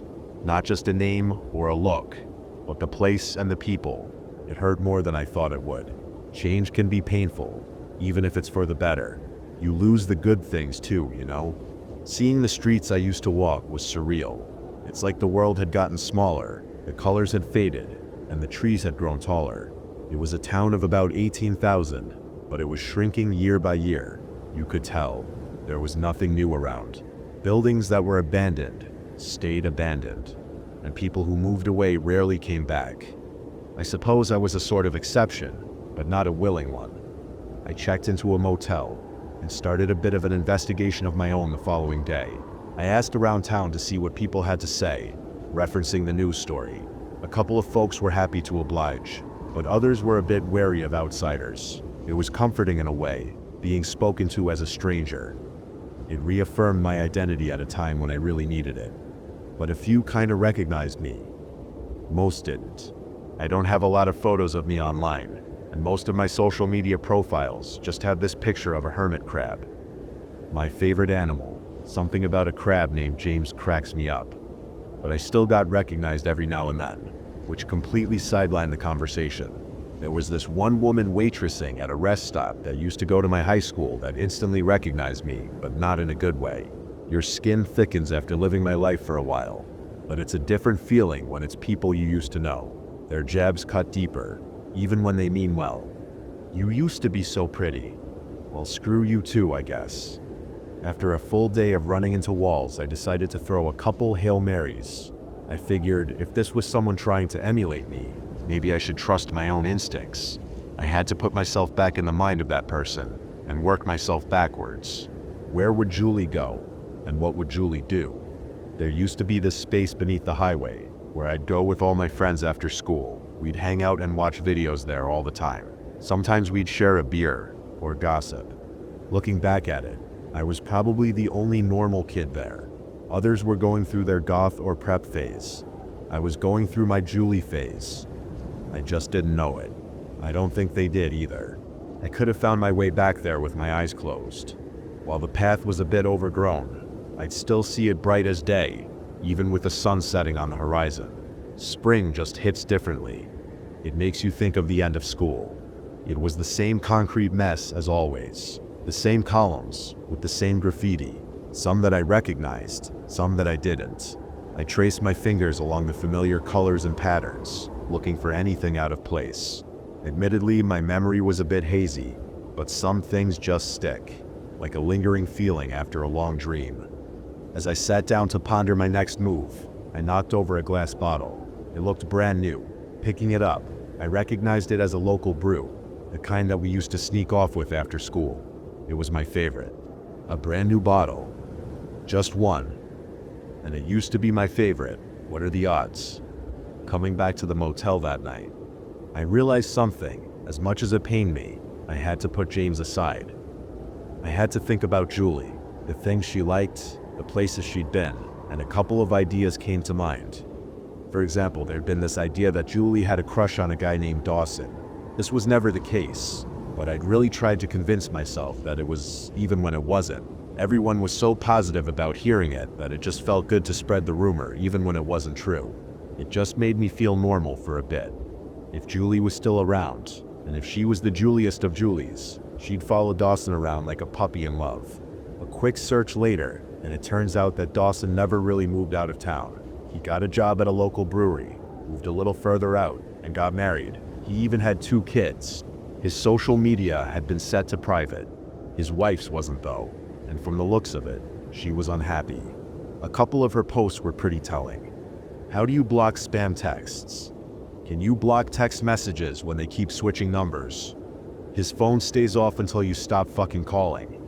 So she was still around. She was still doing Julie things. That gave me something to go on. The next day, I took a drive around town. I put on a decades-old playlist to get in the mood, but I couldn't stop cringing. All these stupid songs about the real me and being seen. I kinda wanted to grab a hold of my old self and just tell myself to stop pretending. Then again, maybe I'd get a chance to. I tried to consider what I would have done if I'd stayed in town. If I'd kept on being Julie, I probably would have gone to a trade school or taken night classes. I probably would have overcompensated and done something overtly feminine, like cosmetology or hairdressing. To be fair, I used to be an absolute beast with makeup.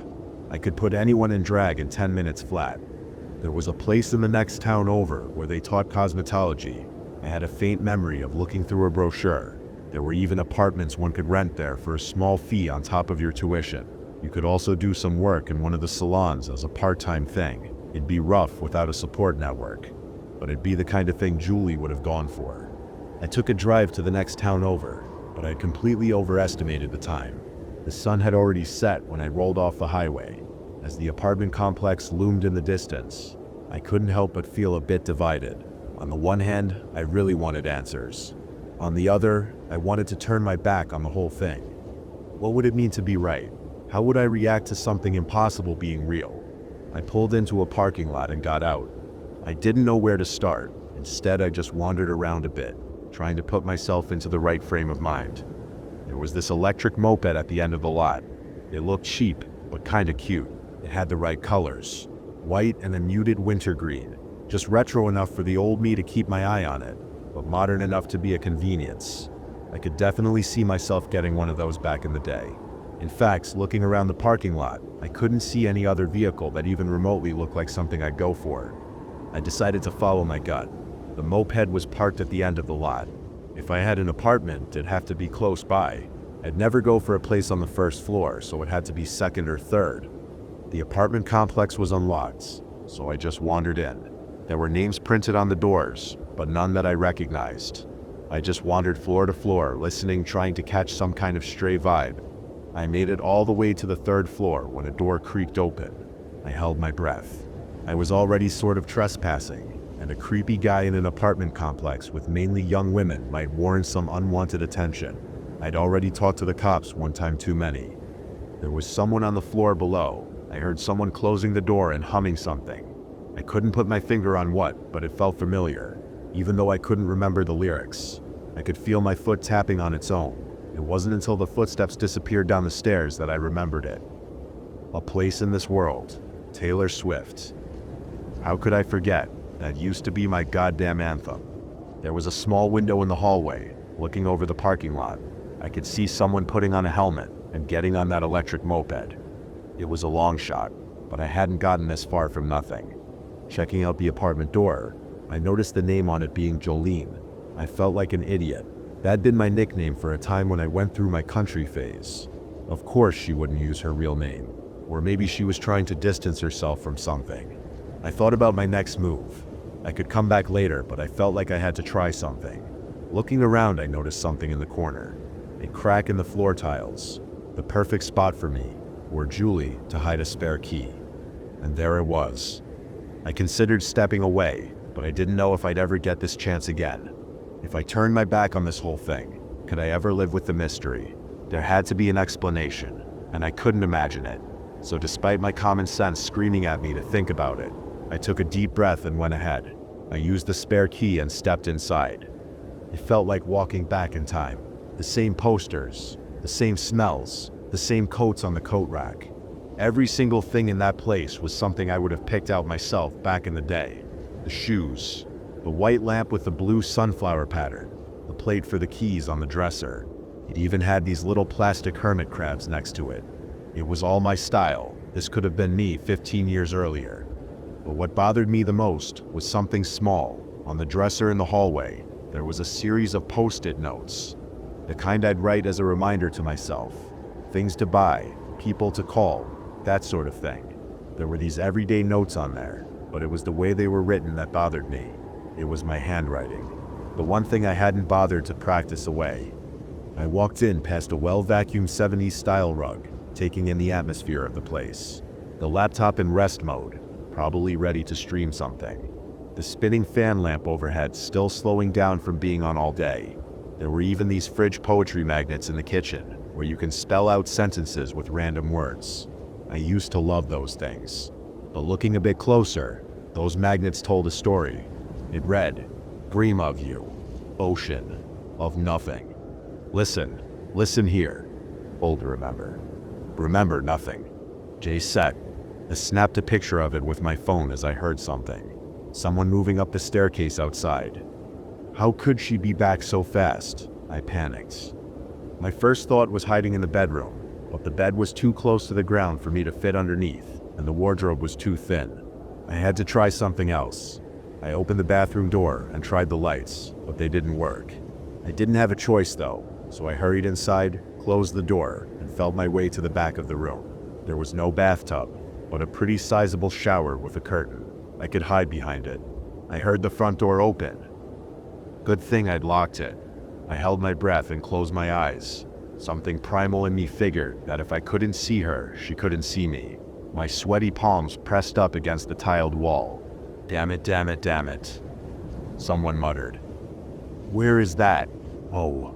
There was a deep sigh, some keys rattling, and then someone turning to leave. Got it, she called out. I still be there in 10. It was eerie, like hearing yourself on an old recording. As the door clicked, I was left there, panting in the dark. I almost stumbled on something as I felt my way forward, trying to find a working light switch. I couldn't find one, but felt something strange. There were these patches of warm plastic littering the sink. I couldn't remember ever feeling something like it before. There were also other shapes, thicker, with an unusual texture. Lips, eyebrows, fingers. I didn't stop to think. Instead, I threw the door open, unlocked the front door, and hurried outside. I almost forgot to put the backup keys back, so I had to turn back when I was halfway down the stairs. My heart wouldn't stop pounding. The moment I got outside, I doubled over and did my best to hold back a scream. What the hell was I doing? I figured I'd call the police with an anonymous tip the next day. Maybe the best thing would be for me to just walk away. But then I never know for sure.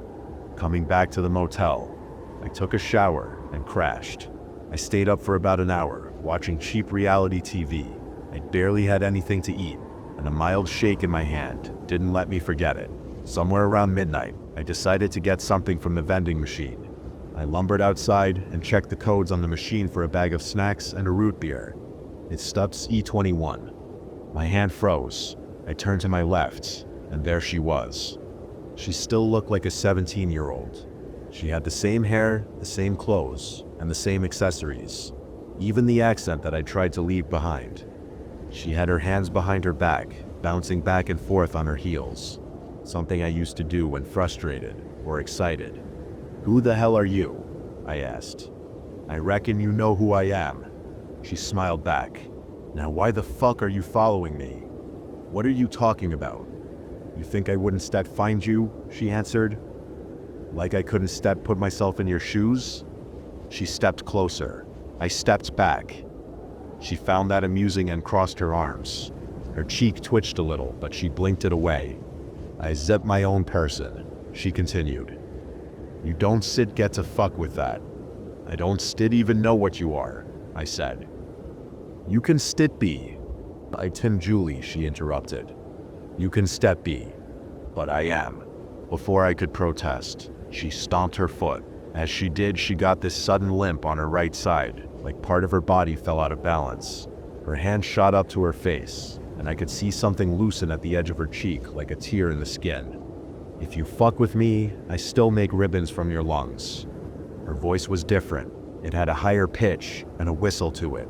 She was leaking air through her throat like a balloon. She was so angry that she was breaking at the seams. She had a twitch to her head, like a wounded insect. Her face seemed to be acting up, making her blink like she got something stuck in her eye. She never turned her back on me, but she stepped away, By the time she rounded a corner, I could tell she was limping, not from pain, but imbalance. Hurrying back into my room, I felt like I was having a panic attack. My mind was racing. I locked my door and pulled the curtains. I checked the windows. My hands wouldn't stop shaking. It was like I'd seen an alien. It was something that couldn't be. I couldn't make heads or tails of it. It was so far out of my worldview that I couldn't wrap my head around it. I called my girlfriend, but ended up stammering. I couldn't explain what I'd seen. Instead, I just said that I'd been threatened.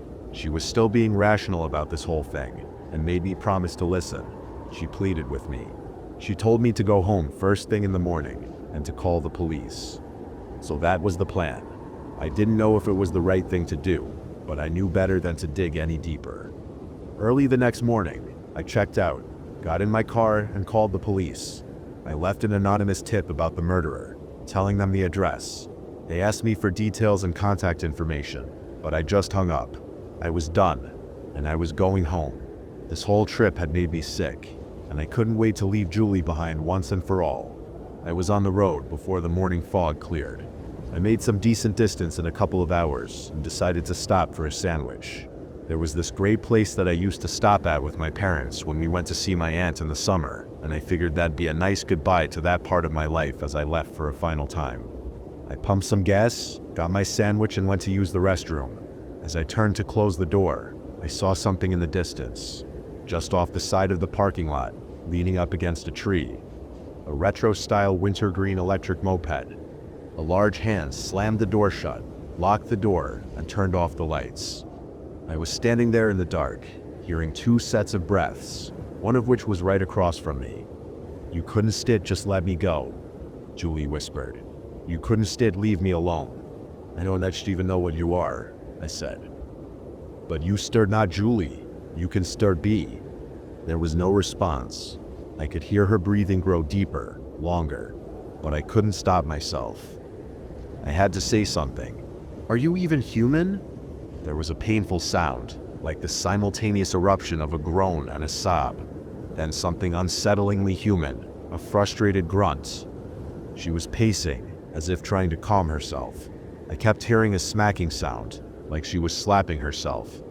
"No," she muttered. "No, no calm. I set him Julie. I set him Julie. I set him Julie." Something split, like a ripe tomato hitting the floor.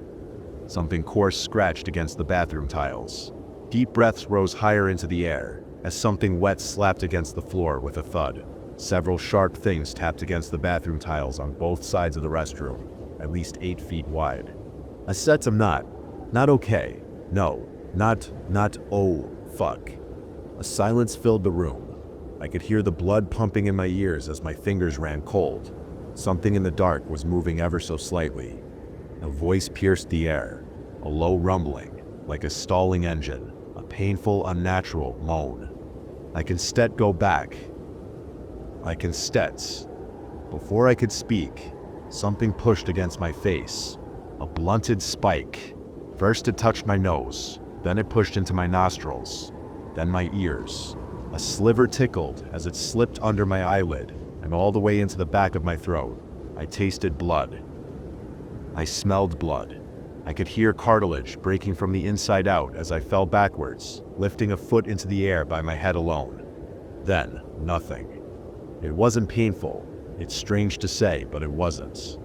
Julie was changing, taking over. She was consuming not just my body, but my identity. She was slouching off whatever she'd been, and turned to become something new. Me. I could feel a part of James being tossed out, like gutting the soul of a fish. I'm sure you've heard of near-death experiences. People looking down on their own bodies from above. That's what I felt, but from a completely different perspective. I wasn't looking down at my body. I was looking back at this thing. I think it literally attached itself to my brainstem, sending a shock of impressions through my nervous system. I'd been right. It wasn't human, but it wasn't really anything. It was half-finished, partial, something from another place that'd forgotten what it was like to be a person. It was in pain, and desperate to feel something physical, something real. So it floated in a space where people can't be, and it had dreamt of forgotten things. things thrown away. And in that space, it had seen something beautiful and abandoned Julie. The impressions felt like watching life through shadows on the wall, intentional, but only indication, unreal. It had taken something it thought abandoned and believed itself to be something new. It refused to be told what it could and couldn't be. It was human, because it had to be. It couldn't go back. It couldn't return to being nothing. The dead man had been a challenge. He had recognized Julie, and when he told her she couldn't be Julie, she'd done what she'd done today, attacked, and her loosely worn dream had torn at the seams, revealing something unreal, inhuman, and dangerous. And now she was doing it again. "You start killing me," I thought. "You start killing everything." I could feel my lips moving, stopped only by something coarse brushing against my teeth, like the bristles of a steel brush. I still be who I need to be. I could feel my arms moving, my legs straightening, something trying to adjust from the inside out. But there was trouble there, a discomfort. "You don't stunt like it," I thought. "You don't stunt want to be James." It didn't think back. It hesitated. The shadows playing in my mind stopped to listen. "If you shet Julie, you can set also be James. You don't stack get to decide who I am." I could feel frustration. Hands pulling at hair, feet stomping, trying to feel the size of their shoes. Deep, uncomfortable breaths, smacking their tongue from a distasteful sensation. Julie didn't like this. She didn't. "Just go back," I thought. "You still be you. I still be me. Fuck you. Just walk away," I insisted, "and never look back." No. There was a throbbing pain in my back as I was dropped to the ground. It was distant, but still there. Something curled around my neck, pressing on my windpipe. It was afraid. It just wanted to be Julie. It wanted there to be no more questions, no more people. It didn't want to spin a new web into a body. The repairs would take weeks. It didn't have enough patches, not even at the lair. It would have to get a new lair, now that the police had raided it. "You fucked up," it groaned. "You fucked it all up. You can just take something," I thought. "It's Stet's, not yours." It was getting harder to think. The shadows in my mind were fading. It was just colors in a river, recognition glinting in a deepening stream, like fool's gold. "She's Sep's mine," it rumbled. As recognition faded like dying stars, a single thought crossed my mind.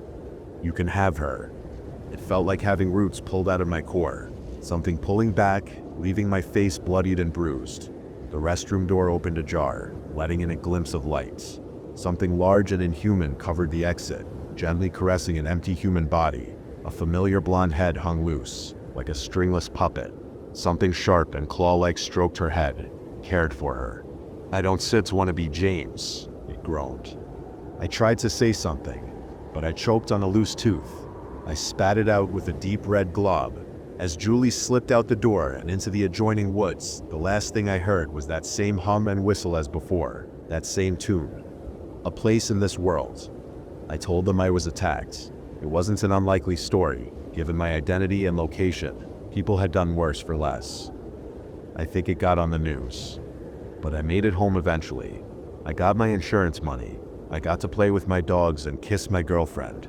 All those things that I thought, for a moment, that I'd lose forever. But I made it back, and it's all still here. All the wonderful, beautiful things that I built for myself. The little columns that hold up my overpass, far away from the insecurities and anxieties of my youth. I'm sure there's still a Julie out there somewhere, but I haven't seen her. I figure she'll make an effort to never be near me, ever again. That's a relief, I suppose. I guess we don't think too much about the things we leave behind, but in nature, things that are left behind are picked up all the time. Just look at hermit crabs. I don't know if I'll ever come to terms with having her out there, but if I were to guess, she's still whistling her songs and making plans of her own, and maybe if she's lucky, she can get away with it for a little longer. And I pray every day that I'll never see her again.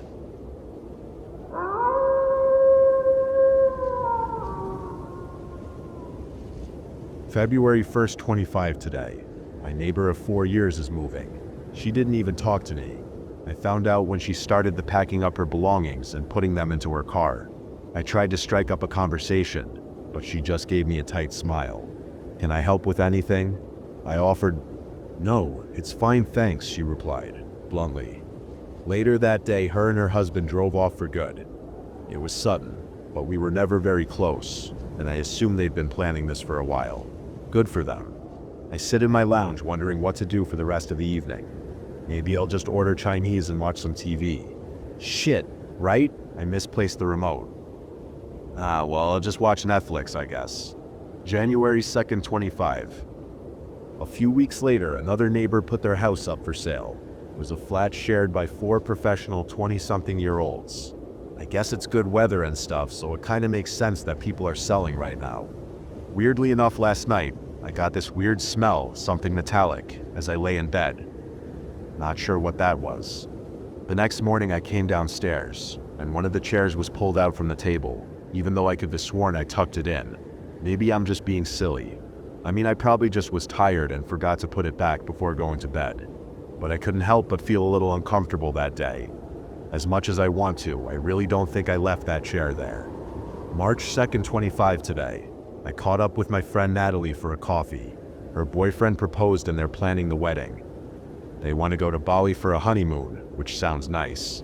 She said. I seemed a little off, and I admitted I'd been feeling a bit nervous recently. I told Nat I'd been thinking of investing in a security camera, and she said if it makes me feel better, but she's a little concerned it will just feed into my anxiety.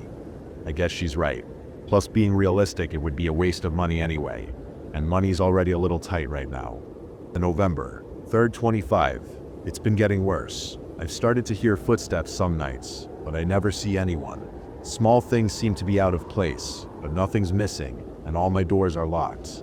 I think I should talk to someone about this. I'm concerned about this. The 18th of March, 25. It's been a week, and I've scheduled an appointment with my psychiatrist. I mean, I know I have anxiety. That's nothing new. But this paranoia isn't normal, and I need to get to the bottom of it. My third close neighbor, Miguel, is apparently talking about wanting to move, but he hasn't said anything to me about it. Apparently his kids are having trouble sleeping because of noise or something. I don't exactly know what he means, but it's understandable. The 19th of March, 25 today, when I came downstairs in the morning, the light in the kitchen was on. I know I didn't leave it on. I even switched it on last night. I didn't even cook. A chill ran down my spine, but I can just wait for my appointment. It's only a few days away now. The 21st of March, 25 today, I walked out to Miguel as he hauled boxes into the moving van. He's a friendly man, but he seemed a little awkward now. Hey, so how comes everyone's moving right now? Is there something up with this area or what? He shoots me a sideways glance as he begins, before closing his mouth again and frowning. Well, you know, it's been waking us up a lot. It's just been so noisy. Ever since what? Well, I don't mean to judge, but ever since. Well, he trailed off uncomfortably. What are you talking about? Ever since what? His wife and son approached with armloads, more stuff, and he stopped talking, shaking his head. Look, I'm sorry, it's probably personal. I still just text you to explain later. Okay. I felt uneasy for the rest of the day. What was so personal he couldn't tell me then? Later that night, as I sit in bed watching Netflix, not the TV, since I still haven't found the remote, my phone pings, it's Miguel. I'm not even sure why he's up, it's past midnight. It's 1:42 a.m. to be exact. But I open it anyway. Hey, it's Miguel. Sorry I couldn't say earlier, but the kids have been having trouble sleeping since that noise started at night. What noise? I mean, it's not my business why he's there. I'm not judging. But it's ever since you started letting that man in through your balcony door in the early hours. I stopped reading, fingers shaking. This has to be a joke. Please be a fucking unfunny joke. I took a deep, ragged breath, and I noticed that awful metallic smell again. That's when I heard it. The click of the balcony door lock, undoing, and the door creaking open.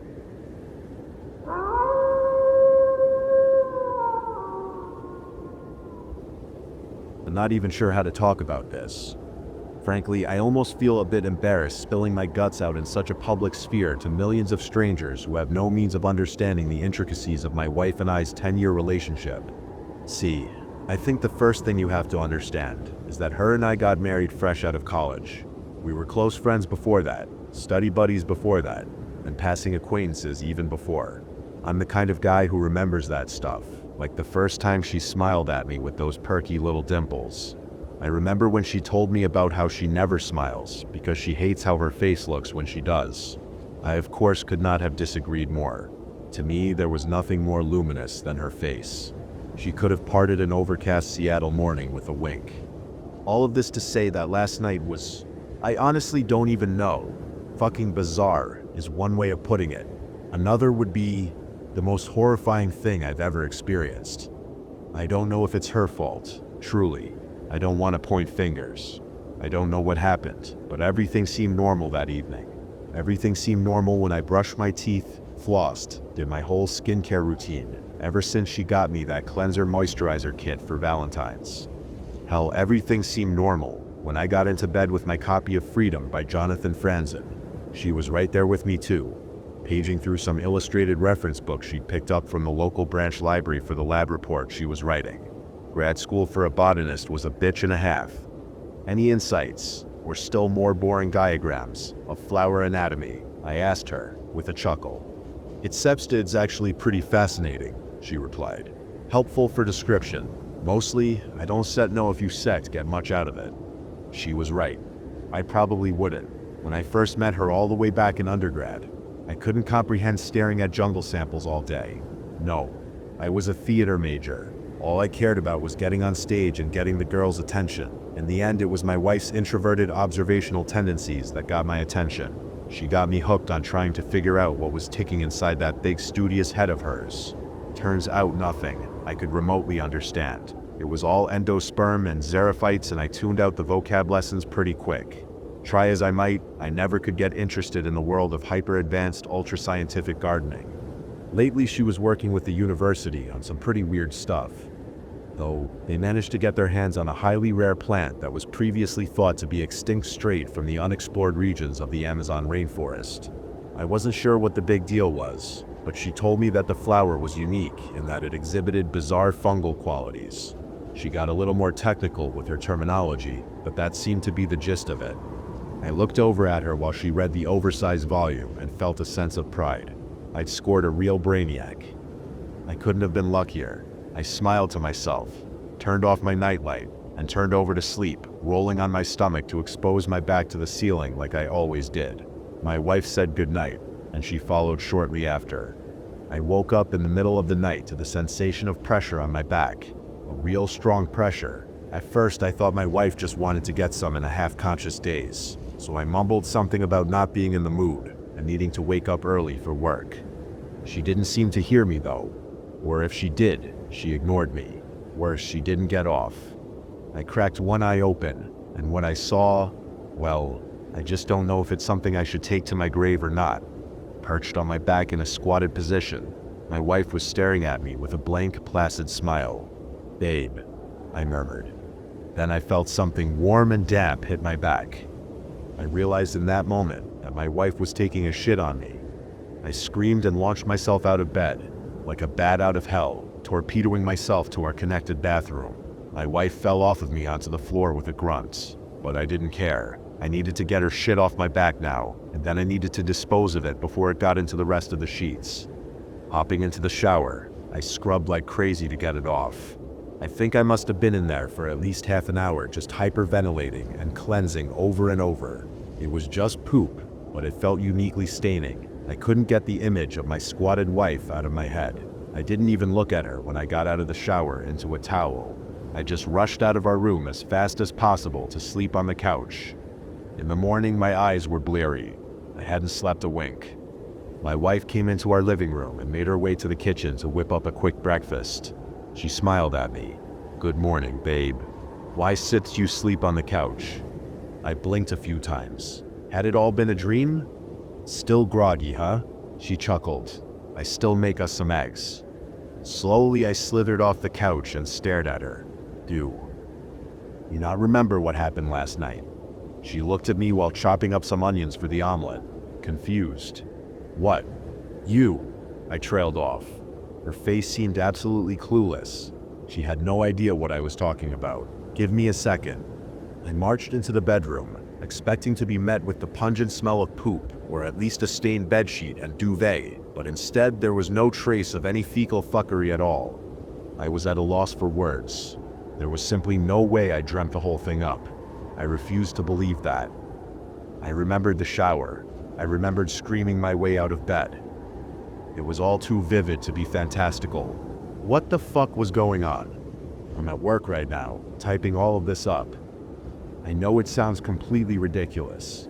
Believe me, I am aware of how talking about your wife shitting on you sounds like something you'd hear on a fetish website's advertisement for a three-way unicorn hunt. But me and my wife just aren't those kinds of people.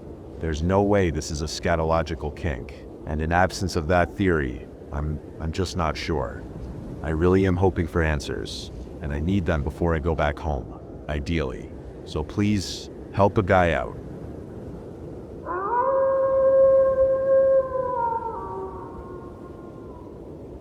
Fluorescent tubes buzzed overhead.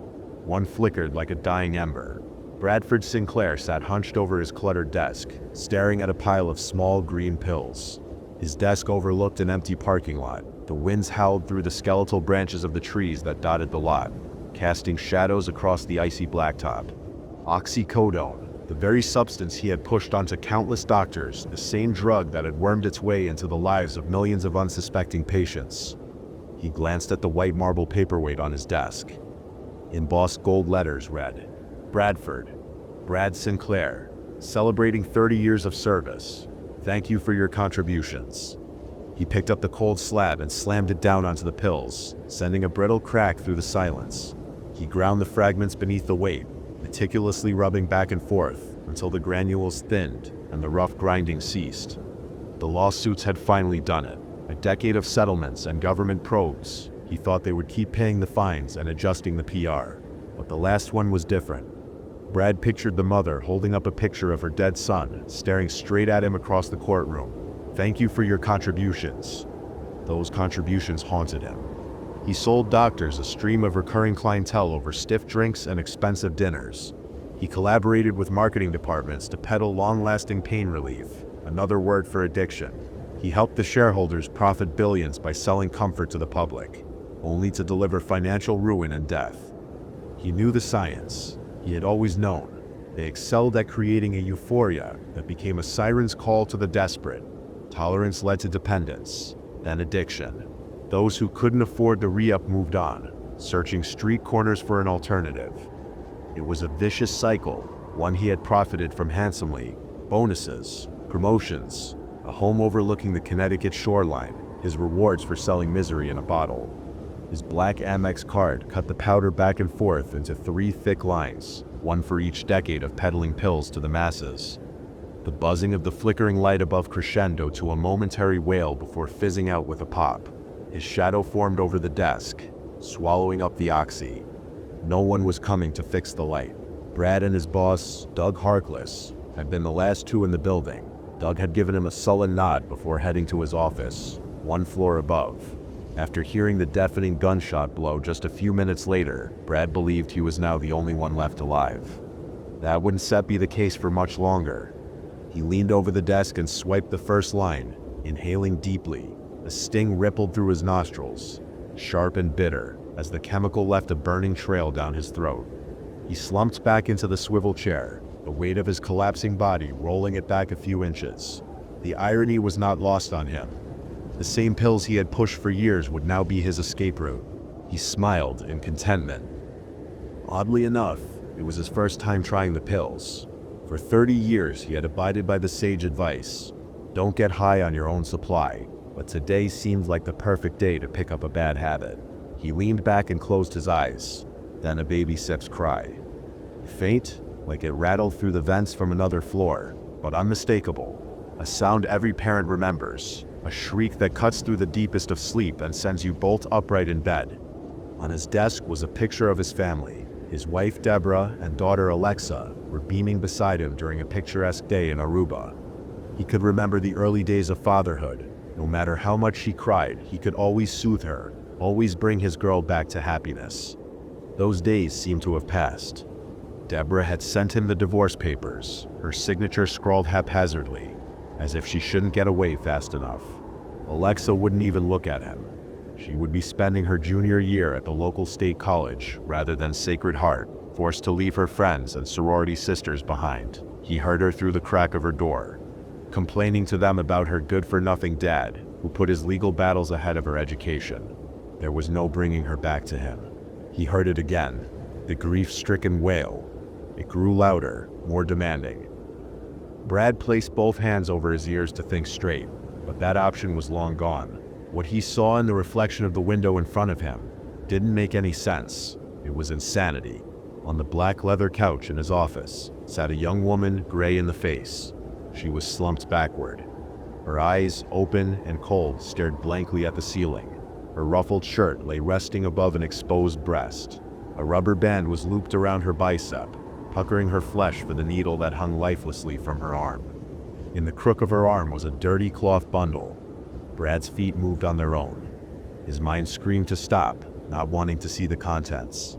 He wanted to run, screaming from the room, run anywhere but where his legs were leading him. His mind and body were no longer connected. A switch had flipped.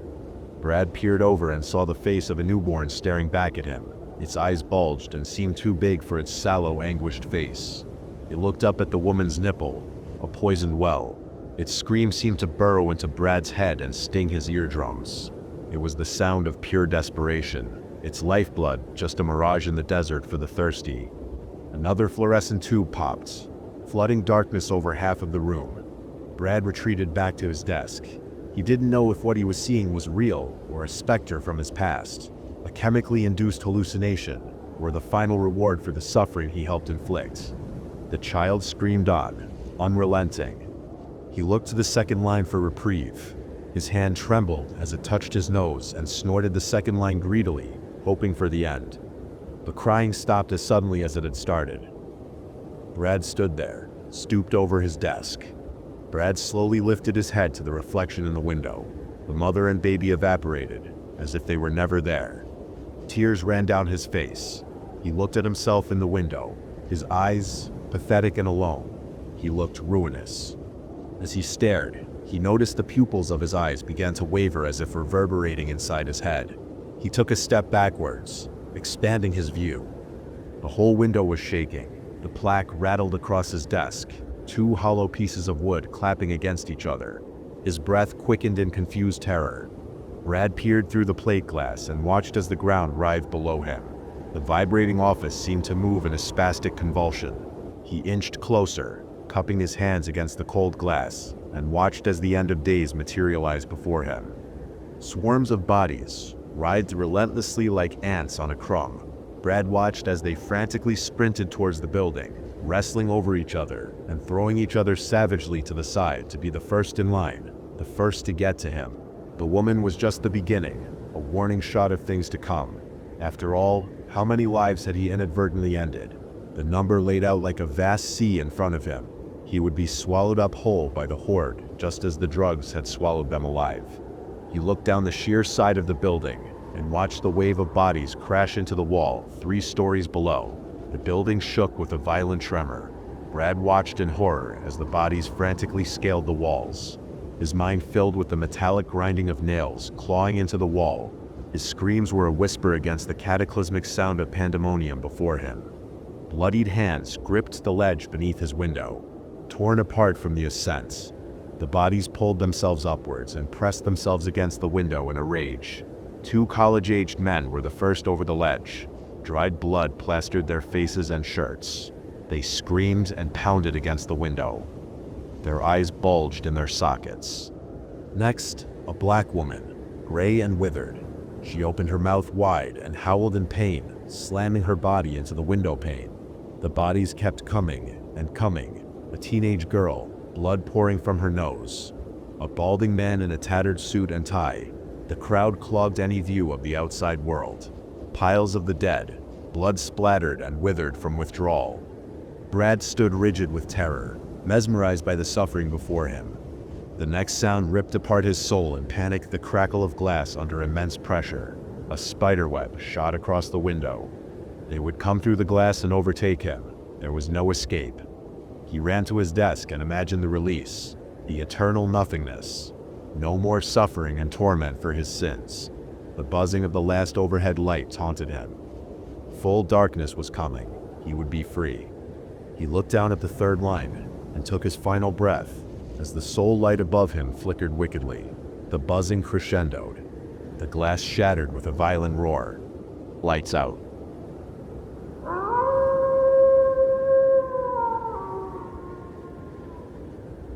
Vitanova Health Solutions is a corrupt and sinister organization that has kept me hostage to their sick and twisted clinic for months. They are an evil harbinger of death and commit atrocities worse than the human imagination could fathom. My whistleblowing will surely bring me a fate worse than that, but I no longer care. I am finally ready to break the silence. I graduated with a degree in public health a while ago, but was finding it difficult to actually get a job. The market was atrocious, and from what I have been hearing, it still is. It doesn't matter anyways, since I can't leave this burning hell pit of a job. I was mindlessly scrolling through Indeed, basically drooling on my desk with nothing else better to do, and lo and behold, the perfect opportunity presented itself. A posting for a patient screening assistant. Patient screening assistant, remote and on-site hybrid. Company, Vitanova Health Solutions. Location, undisclosed, local to applicant. Job type, full-time contract. Salary $32, $40 per hour. Benefits, 401k, health insurance, paid training, performance bonuses. About us. At Vitanova Health Solutions, we are committed to revolutionizing the future of medicine through innovative patient care and state-of-the-art telehealth services. Our cutting-edge screening process ensures that every client receives the most advanced treatments available. We are seeking detail-oriented, dependable individuals to assist with our preliminary patient screening program at our state-of-the-art assessment facility. Job description. We are hiring a patient screening assistant to perform routine health screenings on patients seeking specialized pharmaceutical treatment. This role is essential in ensuring that our patients are physically fit for their prescribed care regimen. The ideal candidate will be able to follow strict confidentiality guidelines and maintain accurate patient records while working in a discreet clinical environment. Responsibilities: greet and check in patients for in-person physical assessments before remote physician consultation. Perform basic medical screenings, including vital signs, reflex tests, and biometric scans. Maintain accurate, detailed documentation of screenings using provided software. Adhere to strict privacy policies and non-disclosure agreements (NDA). Follow clinical protocols and assist in procedural compliance with medical directives. Report directly to supervising clinicians via remote communication. Qualifications: high school diploma or equivalent medical training, preferred but not required. Strong attention to detail and ability to follow precise procedural guidelines. Must be discreet and professional, with the ability to handle sensitive medical data. Comfortable working independently in a low-traffic clinical setting. Must be willing to sign and adhere to a strict NDA regarding all workplace operations. Ability to lift up to 25 pounds and stand for extended periods. Schedule and work environment: hybrid role, remote communication with team, on-site screening at designated location. Night shift availability preferred. Minimal patient interaction expected. Worksite is pre-secured, private, and monitored for safety compliance. Why join us? Competitive compensation. Flexible scheduling with minimal workload. Opportunity to work with cutting-edge medical innovations. Discretionary performance bonuses.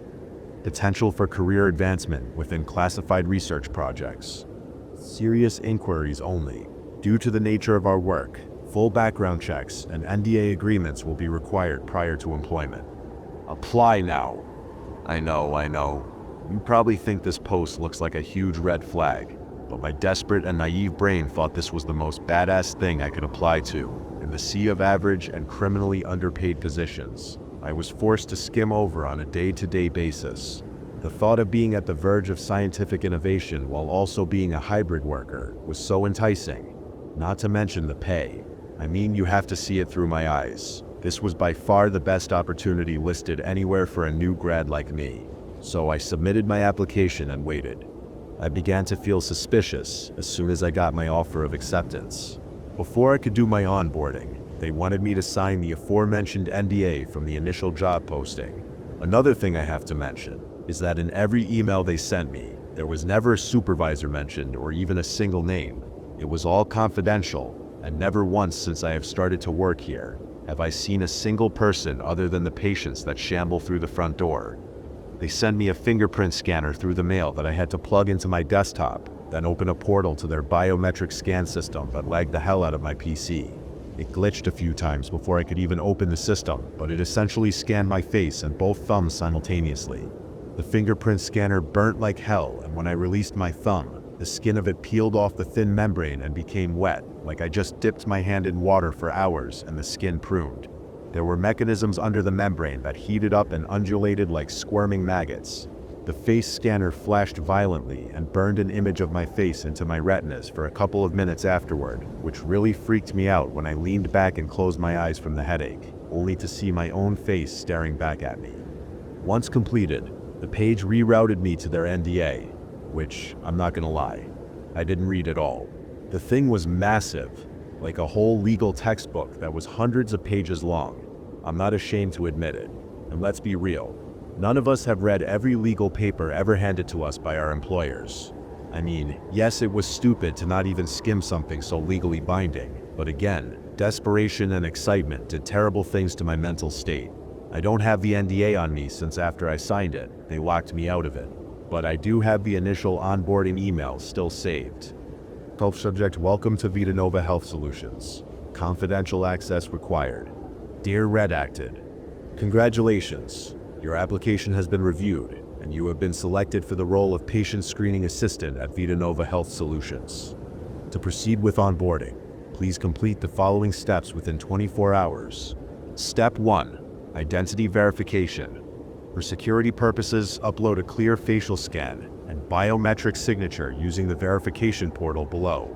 You will need to plug in the thumbprint scanner sent to your provided address into your device once prompted. Secure verification portal. Your information will be encrypted for internal verification. Do not close your camera until prompted. Step 2. NDA compliance. Attached is your non-disclosure agreement. NDA, review and sign using the encrypted DocuSign link below. Failure to comply will result in immediate withdrawal of your offer. The secure sign link, VitaNova NDA, place a Zalon. Please note, once signed, this agreement is binding and cannot be revoked. Step 3. Orientation and first assignment. Upon successful verification, you will receive your initial worksite access credentials and first shift schedule. Your first day will be an on-site briefing at our designated clinical facility. Instructions will be sent via a secure channel. Please do not reply to this email. We look forward to your contribution to our mission. VitaNova Health Solutions, advancing medicine, transforming lives. After those 2 pieces of correspondence I just shared with you, I do not have any evidence of me working at the clinic.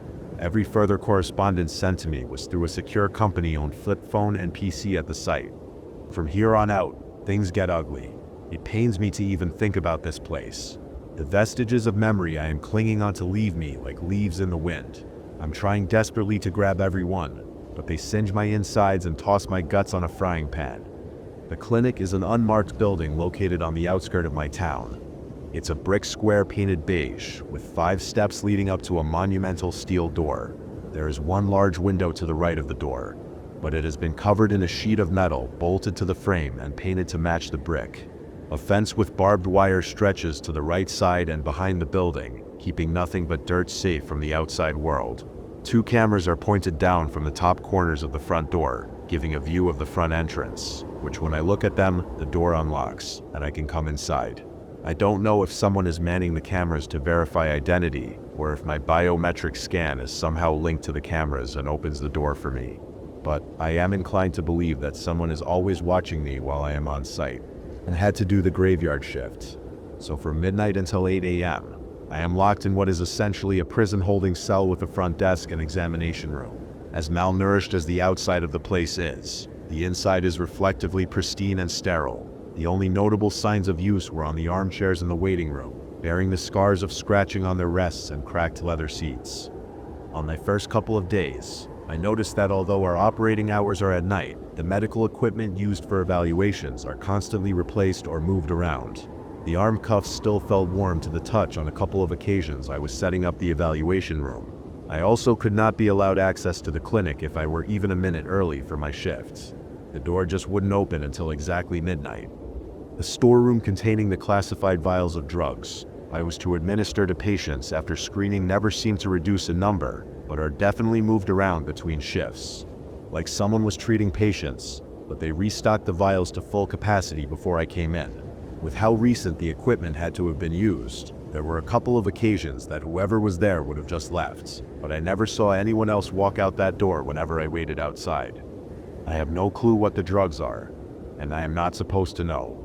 The vials in the stockroom are filled with a viscous fluid that resembles olive oil, but when touched by artificial light, the fluid begins to shimmer and wriggle, as if it were filled with small parasites incubating an agar. The first time I pulled a vial out and inspected it at my desk, I got a notification to take it back to the stockroom immediately, and to never expose the drug to light again.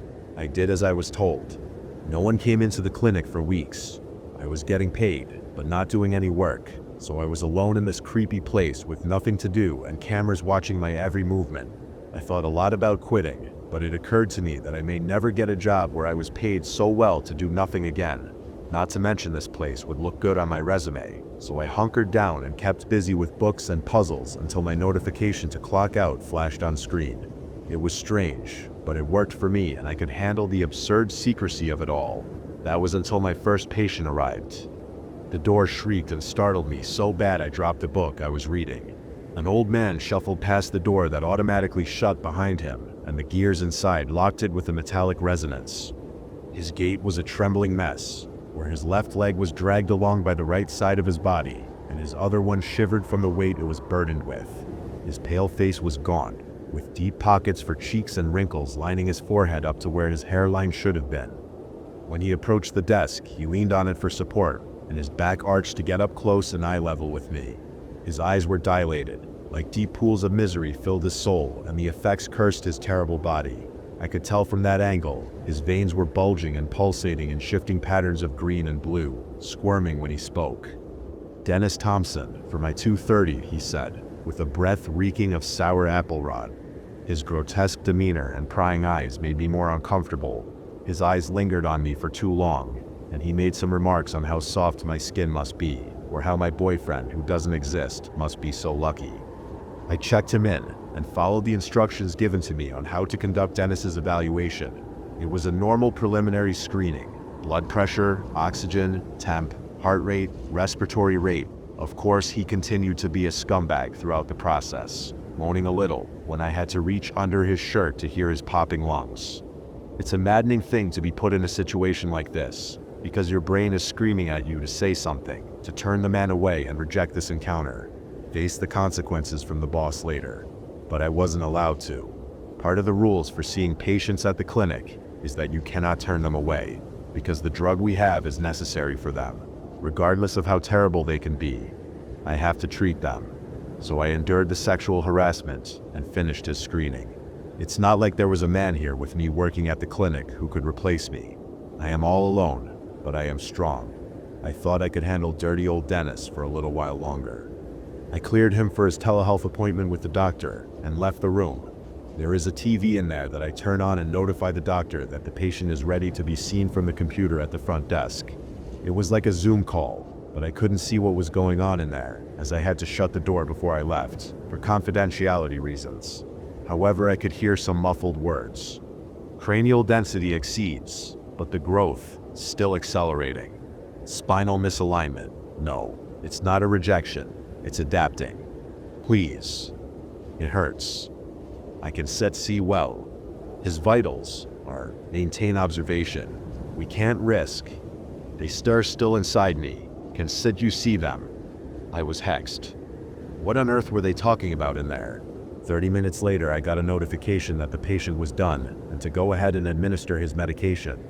I turned the lights off, as instructed. The viscous fluid inside the syringe tinged a sickly, iridescent yellow. The label had no name, just a series of numbers, printed in black ink that had started to smudge. My gloved hands trembled slightly as I held it, my pulse quickening. Dennis sat motionless in the examination chair, his eyes wide and distant, barely registering my presence. His doctor visit left him a sorry sack of bones that only answered me with guttural utterances of yes or no's. "Just a routine dose," I murmured, more to myself than to him. The onboarding had said nothing about the contents, just that the injections were part of the assessment. No questions, no refusals. I pressed the needle to the thick vein bulging against his pale skin. The rubbery texture was off, too taut, like the flesh was resisting, but with a steady hand, I punctured through. The needle slid in far too easily, like his body was welcoming it. The liquid forced its way inside, and the moment it did, Dennis let out a low, trembling groan. His fingers twitched. Beads of sweat erupted along his forehead.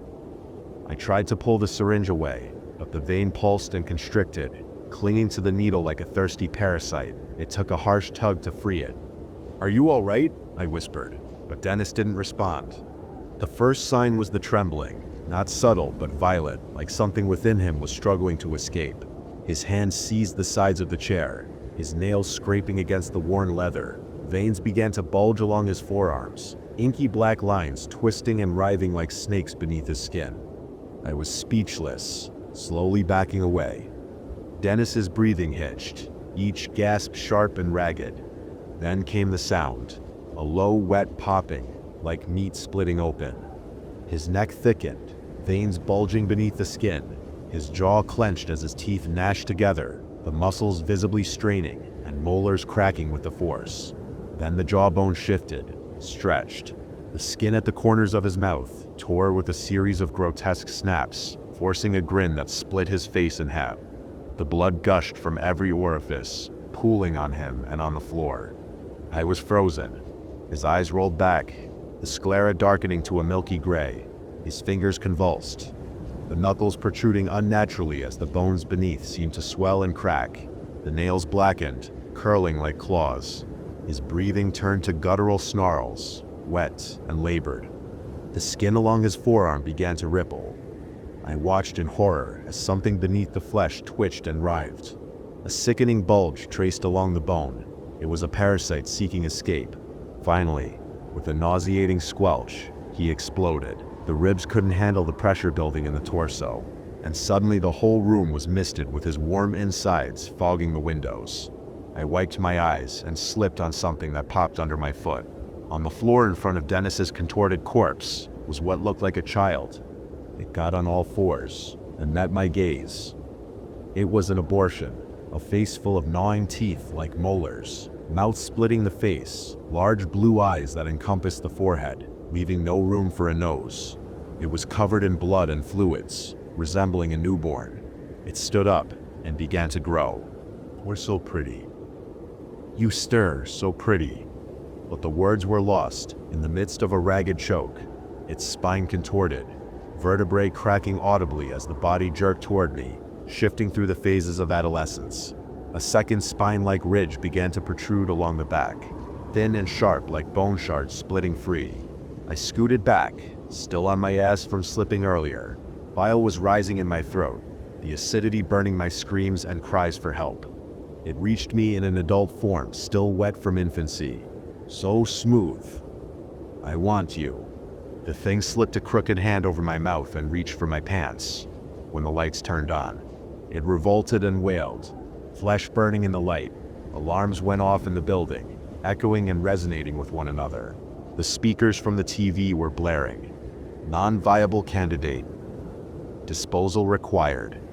That was my first patient. I wish I could tell you it was my last. I left that place as the mess it was, being notified that my shift would end early, and I earned a bonus for treating a patient that week. After showering the chunks out of my hair and throwing away my clothes, I thought about calling the police, but I didn't know where to start or what to say. Would they even do anything? Would they believe me? Do they already know and can't do anything about it? I was in total shock. I honestly still am. I feel empty, like a husk that once held humanity. I didn't go back to work the following day. I messaged my superiors that I quit. I couldn't do the sick and twisted shit that they wanted me to. All I got back was a cold and automated email that I'll transcribe for you. Dear employee, we have received your recent communication expressing your intent to resign. Please be advised that under the terms of your signed non-disclosure agreement and the Employment Obligations Clause, Section 4.3, resignation is not permitted until contractual duties are fulfilled. Additionally, we must remind you that any deviation from assigned responsibilities may result in legal action, financial penalties, and further corrective measures deemed necessary. Your continued participation is crucial to the completion of ongoing trials. Any failure to comply will be noted and escalated as appropriate.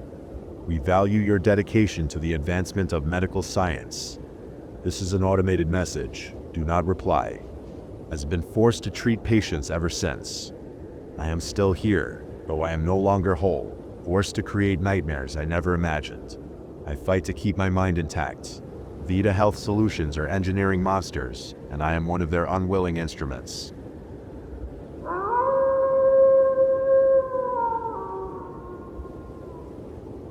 Hello friends, I want to tell you my story. This is going to sound cliche, but I've always been different. I noticed it when I was 5 though. I couldn't quite explain it then. People around me always laughed, cried, got angry, etc. I could mimic it well, but I never felt it. I remember one moment clearly. I was 7 years old, sitting in the basement of a church. Our youth pastor, a dull-eyed man who reeked of coffee and sweat, asked a simple question: do you love your parents? Without hesitation, every single hand shot up, except mine, of course. I looked around in confusion. I didn't understand the question. I knew the word, of course. People in movies said it. Books talked about it, but to me it meant nothing. I had no frame of reference. I raised my hand slowly, carefully, because I knew I was supposed to. But that moment stuck with me. Why did they all feel something I didn't? That was the first time I realized there was something wrong with me, or maybe something was wrong with them. Regardless, I felt like I wasn't human. Most people are ruled by emotions, happiness, guilt, sadness. I wasn't, except for when I felt something extreme. I was numb, a void, and I hated that emptiness. But then I found a way to fill the void. It started with an accident. There was this girl in my friend group, Sarah. She had a crush on me, always standing too close, laughing too hard at my jokes. It was annoying, suffocating. I needed her gone, but I couldn't just tell her to leave. That'd make me the bad guy, and I happen to value my reputation quite a bit, so I found another way. I'd sigh and say, Sarah was talking about you the other day. But forget it. I don't want to start drama. I'd let their paranoia fill in the blanks. An eye roll when she spoke, a shift in tone when I mentioned her name. Soon they were talking about her on their own. She's so clingy. She's always in everyone's business. They turned on her without realizing it. It worked better than I expected. Within a week, they stopped inviting her to places. She couldn't sit with us at lunch. No one spoke to her during study hall. The way she looked at me the last time we saw each other, hurt, desperate for me to stand up for her, was almost funny. She had no idea it was me. That was the moment I realized what power felt like. The rush in knowing I caused everything, that I was the reason why she was alone, and that no one blamed me, not even my victim. It was intoxicating. One of the first times I had felt my emotions so intensely, and after that, I had no choice. It's not like it's my fault I was born like this. If I were normal, I wouldn't have to resort to such tactics. But I some not, so I do. After Sarah, it was easy. I picked my targets carefully. People who trusted easily. People who had something to lose. People who were lonely. I would become their friend, find their weaknesses, and then press just hard enough to watch them break. With one girl, I convinced her best friend she liked her boyfriend. The friend exposed her to the whole school, and soon she was known as a slut. A boy struggled with his grades, so I helped him get better, and then I spread rumors that he cheated. I made sure nothing ever traced back to me. To this day, I haven't been caught. It only took the occasional rumor, an accidental slip of the tongue. People want to believe the worst when you give them the chance. The best part was always seeing when they understood that they were truly alone. The confusion, the panic, the helplessness. They would try to fix it, stammer out explanations, beg their friends to listen, but no one ever did. It was amazing. And the most intoxicating part? The risk, the tightness in my chest when someone started asking questions, the spike of adrenaline when I was doubted by the occasional teacher, the knowledge that if I was caught, I would be punished, my reputation would be ruined. I would suffer the same fate I gave my victims. That thrill became my drug, and like any addict, I needed more. But like all highs, it faded too fast. So I escalated. The rumors became crueler. I wanted to see how far I could push someone. I made them cry. I made them beg. I watched as their misery deepened, testing how much a human could take mentally before they completely broke. And then when I was 13, I made someone die. His name was Ethan. He was quiet, awkward, and lonely. The kind of kid who wore the same hoodie every day and flinched when people walked too close. He was perfect. I was crueler than usual, but I was going through puberty. Can you really blame me? I started the same way I always did, by spreading rumors about him, ugly, vicious ones. I told people things he'd never even thought of, things that made their faces twist in disgust. I made sure no one spoke to him. It got to the point where if he drank from a water fountain, no one else would use it for at least 2 days. I convinced his only friend, some kid named Jake, that Ethan had been making fun of his lisp, something he was incredibly insecure about. Jake didn't believe it at first, but after a couple more tries, he stopped sitting with Ethan at lunch, stopped waiting for him after class. The first time I saw Ethan sitting alone, staring down at his untouched food, I felt something light up inside me. Ethan tried to fight it at first. He confronted people, his voice trembling, his hands shaking as he denied the rumors. But the more he struggled, the worse it got. I'd see him in the hallways, his shoulders hunched, sobbing as his eyes darted around like an animal. It was pathetic, and I loved it. Usually I would have ended it there, but maybe because I was a growing boy, or maybe I was just bored, it wasn't enough, so naturally I continued. Eventually things turned physical. Of course, I didn't participate. I was too smart for that. But I watched. Oh, did I watch? There was a group of guys, bigger and meaner than me, who took things to a whole new level. They'd corner Ethan in the locker room, right after gym, shove him into the showers fully clothed, and beat him until he couldn't stand. They'd burn him with lighters, leaving marks on his thighs and stomach. Once they duct taped him to a chair and left him in the janitor's closet for hours. I'd hear about it later, see the videos they recorded, and I'd laugh along with everyone else. But secretly, at night, I'd watch those videos in my room. Rewind, play, rewind, play. His fear, his humiliation, it was intoxicating. I hoped it continued forever. And then one day, he just broke. It seemed like he wasn't even there anymore. He'd just taken, his face blank, his eyes empty, like he'd given up. He didn't even cry anymore. It was almost disappointing how easy it became, but it also made me want to push harder to see if I could get any kind of reaction out of him. A week later is when it happened. Hung himself in his bedroom. His mom found him. I remember sitting in class when they made the announcement. A teacher with red eyes, students gasping in shock, a few of them crying. But me, I sat still, my pulse racing. I felt 3 things. I didn't feel guilty. Not then. Not ever. I felt fear. I waited for someone to turn around, to accuse me, to say my name, but no one did. The second thing I felt was a strange sense of pride, like I'd won something. I'd pushed him further than anyone could have. Sure, I didn't physically torment him, but without me, none of it would have happened. It was nice knowing that I was the reason he broke. The last thing I felt was irony. He was struggling. He should have reached out. He needed help. My classmates sobbed over him, painted him as a tragedy, blamed the world, blamed each other, but not the culprit, not me, never me. While Ethan was a great experience, he killed himself. I wanted to know what it was like to take a life with my own hands. So I planned. It was going to be my gift to myself for my 14th birthday.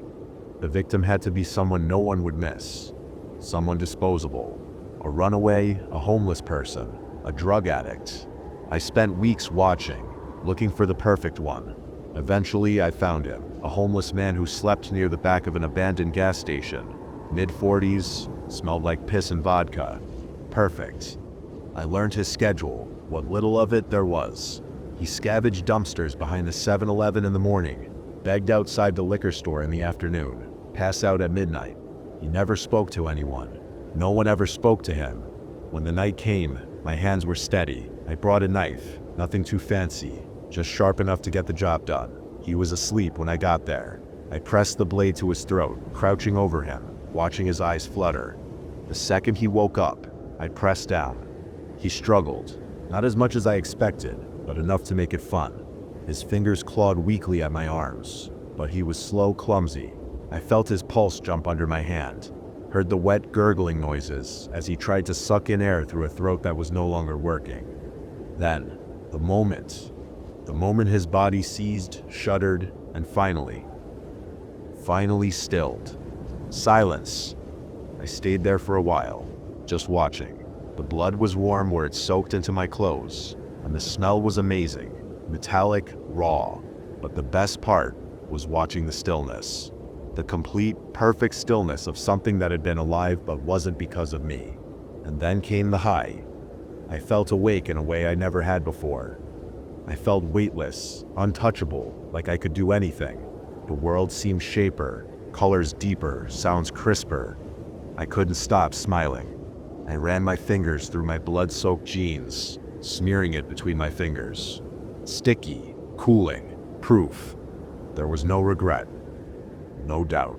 Only the rush, the heat, the absolute certainty that I had never felt more alive than in the moment. I watched life drain from someone's eyes.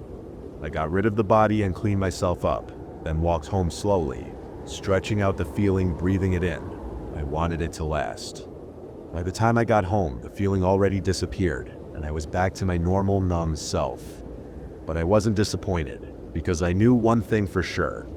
I was going to do this again. The second time was easier. Another nameless, disposable person.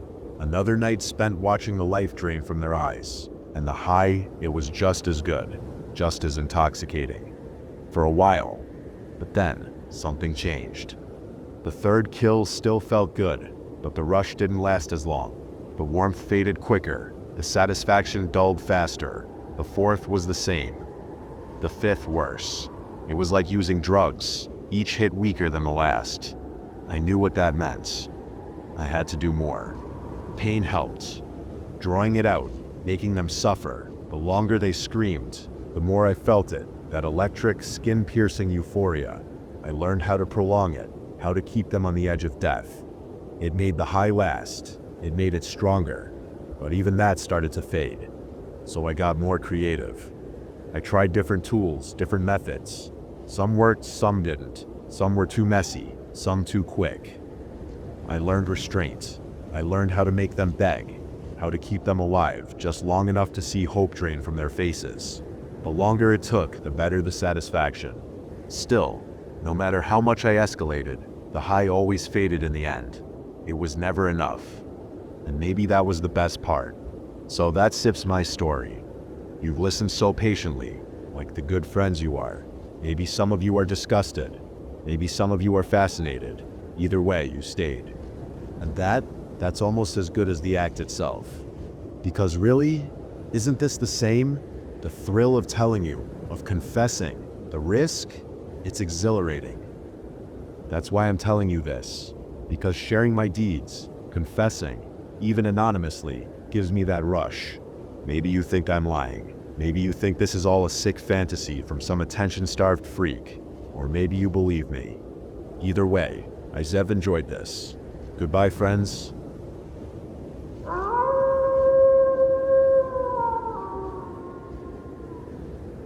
When I was a kid, I wanted nothing more than whatever the newest, most popular toy was at the time. Action figures, playhouses, stuffed animals. As long as it had a cool commercial, I wanted it. My parents even had a running joke about it, that they didn't need to ask me for Christmas or birthday lists. They just have to turn the TV on and see what toy commercials came on. And in winter of 2009, when I was 5 years old, the new hit toy of the Christmas season was Bugsy. Bugsy was not, as the name suggested, a bug. No, he was a stuffed animal. I can't really tell you what he looked like. He was a weird little fantasy creature. Like if you fused every cutesy woodland animal you could think of together into one easily marketable toy. Big snout, fluffy tail, cute little fangs that were stitched into the fabric. But Bugsy wasn't just any toy. No, Bugsy could move. This wasn't too impressive on its own. Toys could move around on their own for a while now. Things like Furbies could open their mouths and blink and tell you to feed them. The commercials showed Bugsy walking and jumping and waving hello though, so I was enthralled. Who knew a toy could do all that? Looking back, my parents probably thought it was bullshit, but I wanted him, and he wasn't too expensive, so I was pleased to open one of my presents on Christmas morning that year, only to find myself face to face with the adorable little gremlin himself. I was overjoyed. I opened the box as fast as I could, even before I looked at the rest of my gifts. The box said that the batteries were included, thankfully, so I immediately flipped the switch on the back of his left foot and watched Bugsy come to life. At first, he didn't do anything. I flipped the switch on and off a few more times, thinking that it would help somehow. Eventually, I decided to leave it in the on position while I set it aside and opened my other gifts. Once I had opened the others, I was about ready to give up on Bugsy. Just then, though, my mom pointed at it. Look, its steps moving." I whipped my head around to see Bugsy sitting up against the table leg where I'd set him down. His left arm was pointing right at me. He started doing other things. Once I started playing with him, he didn't get up and dance around like in the commercials, but he waved and kicked his little feet and nodded his head to the beat of some inaudible song. I loved it. I loved my other gifts too, of course, but Bugsy was something else. Before I took all my toys up to my room so I could play with them, my mom showed me the little instruction booklet that came with Bugsy. It was all the standard stuff. Turn off when not in use, don't machine wash, all that.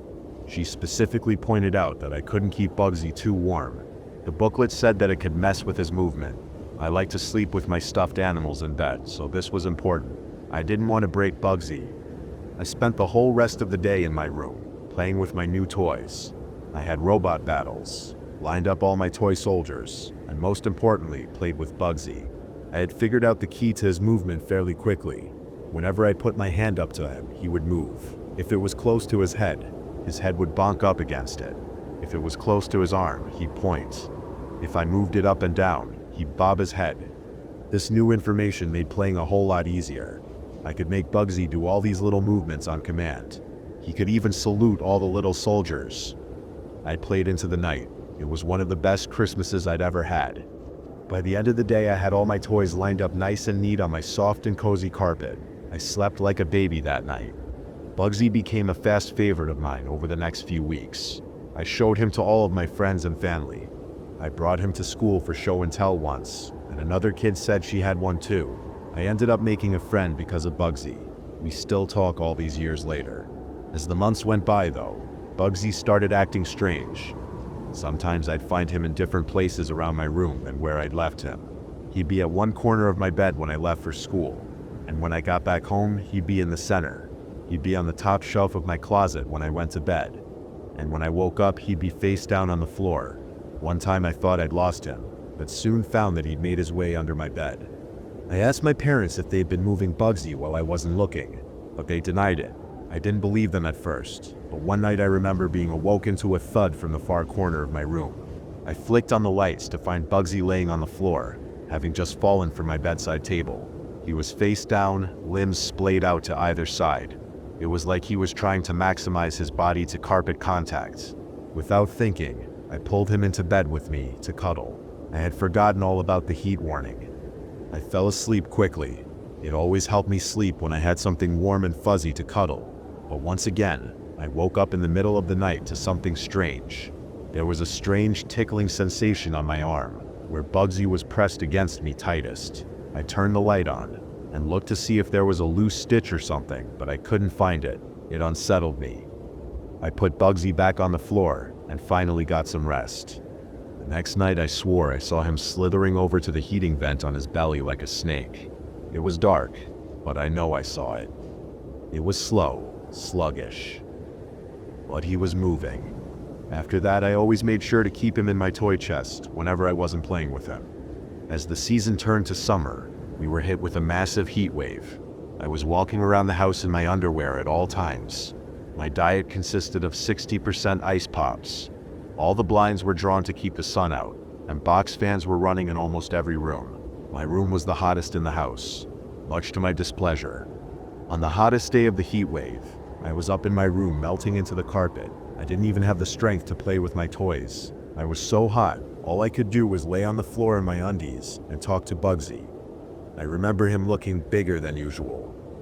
Not by much, but it seemed like he had somehow gotten more thoroughly stuffed since the last time I saw him, like he was bursting at the seams, delirious from the heat. I hugged him close to my chest. I could feel him moving. Not like usual though. He wasn't just moving an arm or nodding his head. No, this felt different. It was like his body was rippling, bubbling like a pot of boiling water. I rolled over onto my back and held him up over my face at arm's length. A bead of sweat dripped down the side of my head. I wanted a better look at him. For a moment, he just rippled there in my hands. That was until a tiny black spike poked out from the side of his head. It bent in the middle and moved back and forth like it was clawing at the hot, humid summer air. And then another emerged. And another. In an instant, Bugsy's body had been pierced all over by these tiny black spikes. One of them brushed up against my hand, and in a moment of panic, I tensed up, inadvertently squeezing Bugsy in my grasp. I heard a soft crunch, like crushing a piece of popcorn between your fingers. Then a sickening pop as the seam on his neck burst open and a roiling mass of black spiders poured out onto my face like liquid spilling out of a Ziploc bag. I did not close my eyes and mouth in time. Do you know what it's like to feel something moving behind your eye? A sharp, spindly leg scraping at your optic nerve. Something trying to crawl down your tongue and down your throat. In a moment of panic, I clenched my jaw to try and keep the things out. I could feel dozens of arachnids pop like a mouthful of tapioca pearls in my mouth. My own screams were drowned out by the sound of these things trying to dig down into my eardrums. These things wanted to get inside of me. They wanted my warmth. Even the ones that spilled onto the carpet quickly began crawling all over my body and into my eyes, my nose, my mouth, my ears. It felt like for every one I crushed, two more found their way inside of me. I do not remember much of what happened next. I don't remember screaming, and I don't remember my parents rushing to my aid. I know it happened because they told me about it afterwards. But all that is a blur. All I remember is the sensations. Eventually, it was too much to bear, and I passed out. I woke up in the hospital feeling sick to my stomach. A very kind doctor told me that they'd taken care of everything. They had to pump my stomach and flush out my eyes, nose, and ears. Thankfully, most of the spiders died pretty quickly. As badly as they wanted heat, they couldn't handle it. This meant that thankfully, none of them had the chance to lay any eggs. I barely paid attention to what the doctor was saying. All I could think about were those spiders pouring onto me like a thick syrup. Back at the house, my dad had called pest control to see if they could take care of any remaining spiders. The pest control people looked, but they couldn't find any. Every single one of Bugsy's spiders had made their way inside my body. It took several weeks for me to recover, not physically. I was fine after 2 days in the hospital, but mentally, you don't forget something like that. I still have nightmares. I still get flashbacks whenever I see a spider. Any bug, really. It's awful. One look and I'm back in that room holding Bugsy over my face.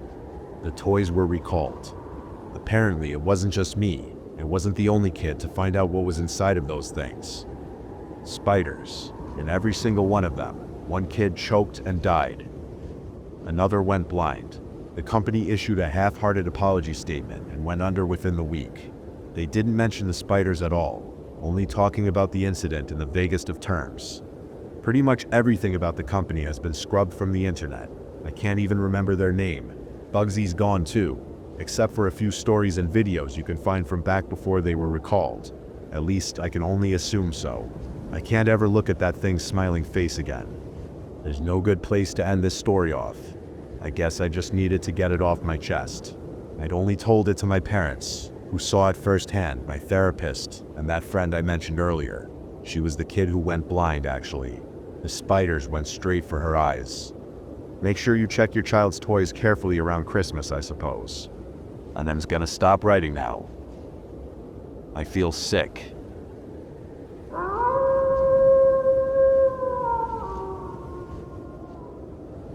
Imagine a slide. Nothing special, just a slide.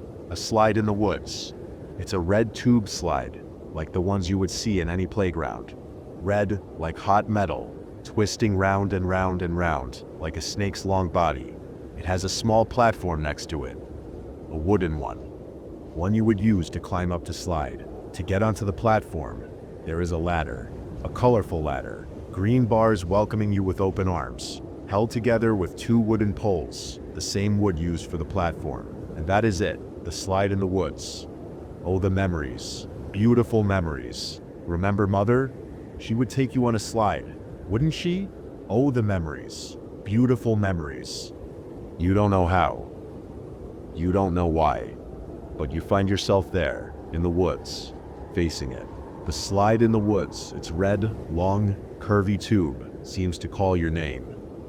It looks fun. How's the weather? It's beautiful. I must say, why not give it a try? You climb up the colorful ladder. Memories of a lost childhood seem to look at you. You step on the wooden platform. Those same memories getting closer as you get closer to the slide. You will feel better, I assure you. Hey, do you remember? Oh, the memories. Beautiful memories. Mother would go walking with you at night. Oh, the memories. Beautiful memories. You want to slide again. You climb up the colorful ladder. Memories of a lost childhood seem to look at you. You step on the wooden platform. Those same memories getting closer as you get closer to the slide. You sit on the slide as you are reminded of the happier times where you and your loved ones would be together. You smile, you close your eyes, and push. You feel yourself going through the slide. It twists and turns, and you keep smiling. Your eyes are closed, so you see nothing.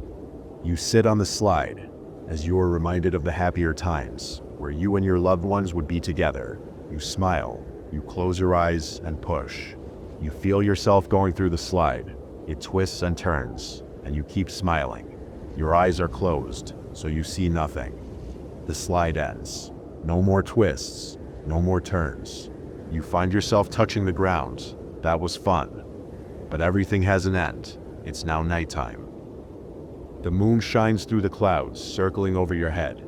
You find yourself there, in the woods, at night, facing it. The slide in the woods. Many questions, many indeed, pile up in your head. You slid only once. Why is it so late? I guess time felt faster. Yes, rationalize.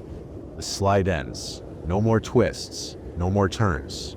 You find yourself touching the ground. That was fun, but everything has an end. It is now foggy. You don't know what time it is, as the light plays tricks on you. One moment dark, the next, light. The thick, cloudy veil acts as a shield, comforting you, protecting you from the outside. It's just you, and the slide in the woods. Nothing is out there. You are safe. Very safe. The slide, it calls out your name. Go on, go slide it. It's fun. Oh, the memories. Beautiful memories. Remember Mother's warm embrace? Oh, the memories. Beautiful memories. You climb up the colorful ladder. Memories of a lost childhood seem to look at you. You step on the wooden platform, those same memories getting closer as you get closer to the slide. You sit on the slide as you are reminded of the happier times where you and your loved ones would be together. You smile, you close your eyes, and push. You feel yourself going through the slide. It twists and turns, and you keep smiling. Your eyes are closed, so you see nothing. A twig snaps. The slide ends. No more twists, no more turns. You find yourself touching the ground. That was fun, but everything has an end. It is now black, not night. Black. You feel cold as a cold breeze glides gently over your skin. You don't know how. You don't know why. But you see it, the slide in the woods. Amidst the darkness, it shines as a beacon of light. The slide is safety. The slide is comfort. It calls out your name. The slide ends. No more twists, no more turns. You find yourself touching the ground. Everything has an end. You now see nothing. Not the fog, not the sky, not even the slide in the woods. You don't know what, you don't know why. But something you don't see is gnawing at your eyes. Your eyes start to hurt you. they start to etch. You see only darkness, whether your eyes are open or not. It's the only voice you hear. It's comforting, but this isn't fun anymore. You climb up the colorful ladder. Memories seem to look at you. You step on the wooden platform. Those same memories getting closer as you get closer to the slide. Oh, the memories. Beautiful memories. Beautiful, but painful. You sit on the slide. You close your eyes and push. You feel yourself going through the slide. It twists and turns. Your eyes are closed, so you see nothing, but you are not smiling. I want to touch the ground. I don't want to remember, please. It hurts. Oh, the memories. Horrid memories. Let me leave this place. Oh, the memories. Horrid memories. Please let me go. I cannot take the pain. What is that? It isn't the exit.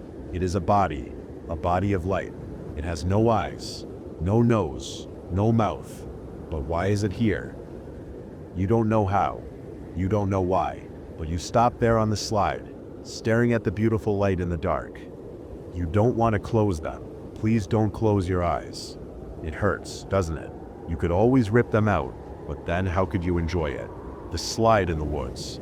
The slide calls you out once more. But where is it? You sense a presence. It's long and twisting.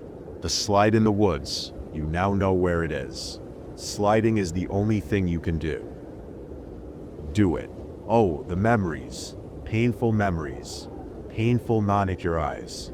Oh, the memories. Painful memories. You climb up the colorful ladder. You step on the wooden platform. You sit on the slide and push. You feel yourself going through the slide. It twists and turns. You are not smiling, and you are not closing your eyes. You see everything. The slide opens your eyes wider, so you can see. The slide intensifies the pain. It hurts. Mother, help me. End this pain. Memories of a lost childhood seem to look at you. Those same memories get closer. As you get closer to the slide, you are reminded of the happier times, where you and your loved ones would be together. And after that, a light. Is it the end? Please end. No more twists. No more turns. You stare deep into the light, and then, peace. Your eyes are closed, and you smile. You find yourself touching the ground, but you don't see anything. You see nothing. You hear nothing. You feel nothing. Peace. Oh, the memories. No more memories. Do not worry. Let my arms take you. I will take you away, my child. Far from the pain. Far from the memories. There is one exit, one escape, and you found it. And now, you can join me. They found your body. It twists round and round and round, like a snake's long body, red like hot metal, lies the ground around you, the ground next to the slide in the woods.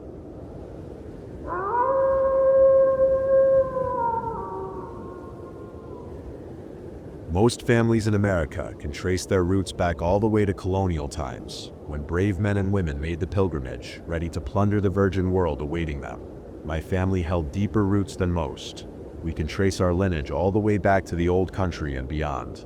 The Mariani family were spread across the boot like lice on a mangy mud.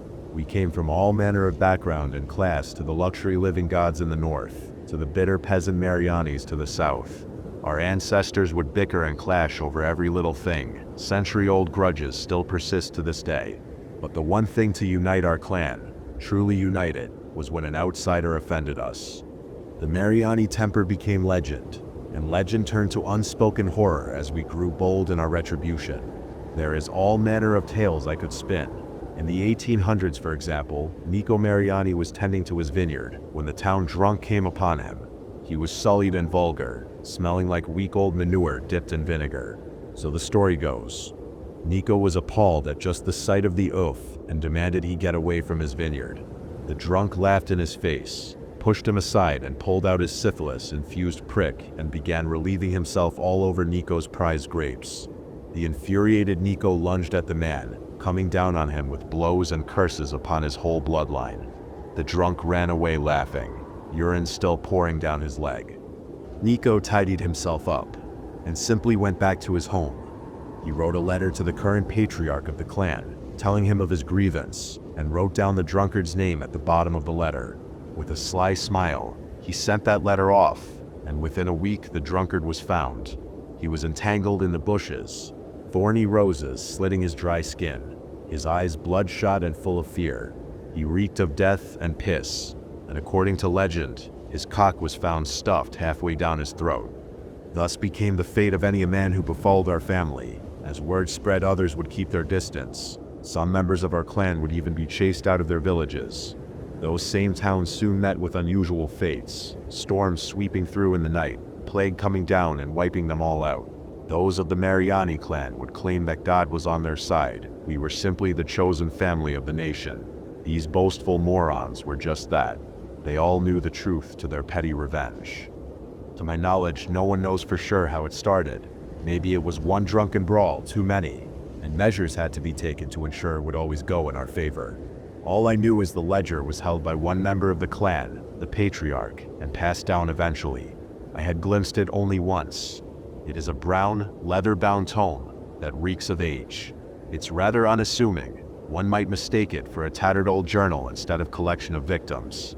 My father, Vincent, was the current keeper of the ledger. He kept it in a locked box under his bed. We didn't talk about it. Every once in a while, he would get a call from some long-forgotten cousin or distant uncle, and a somber look came upon his face, as their petty grievances drone on and on. Sometimes he would just sharply cut them off, demanding a name. Then he trudged off to his room and locked it behind him. We didn't see him for the rest of the day. I only know of one time my father wrote a name in for himself. When I was a boy, my mother was killed by a drunk driver.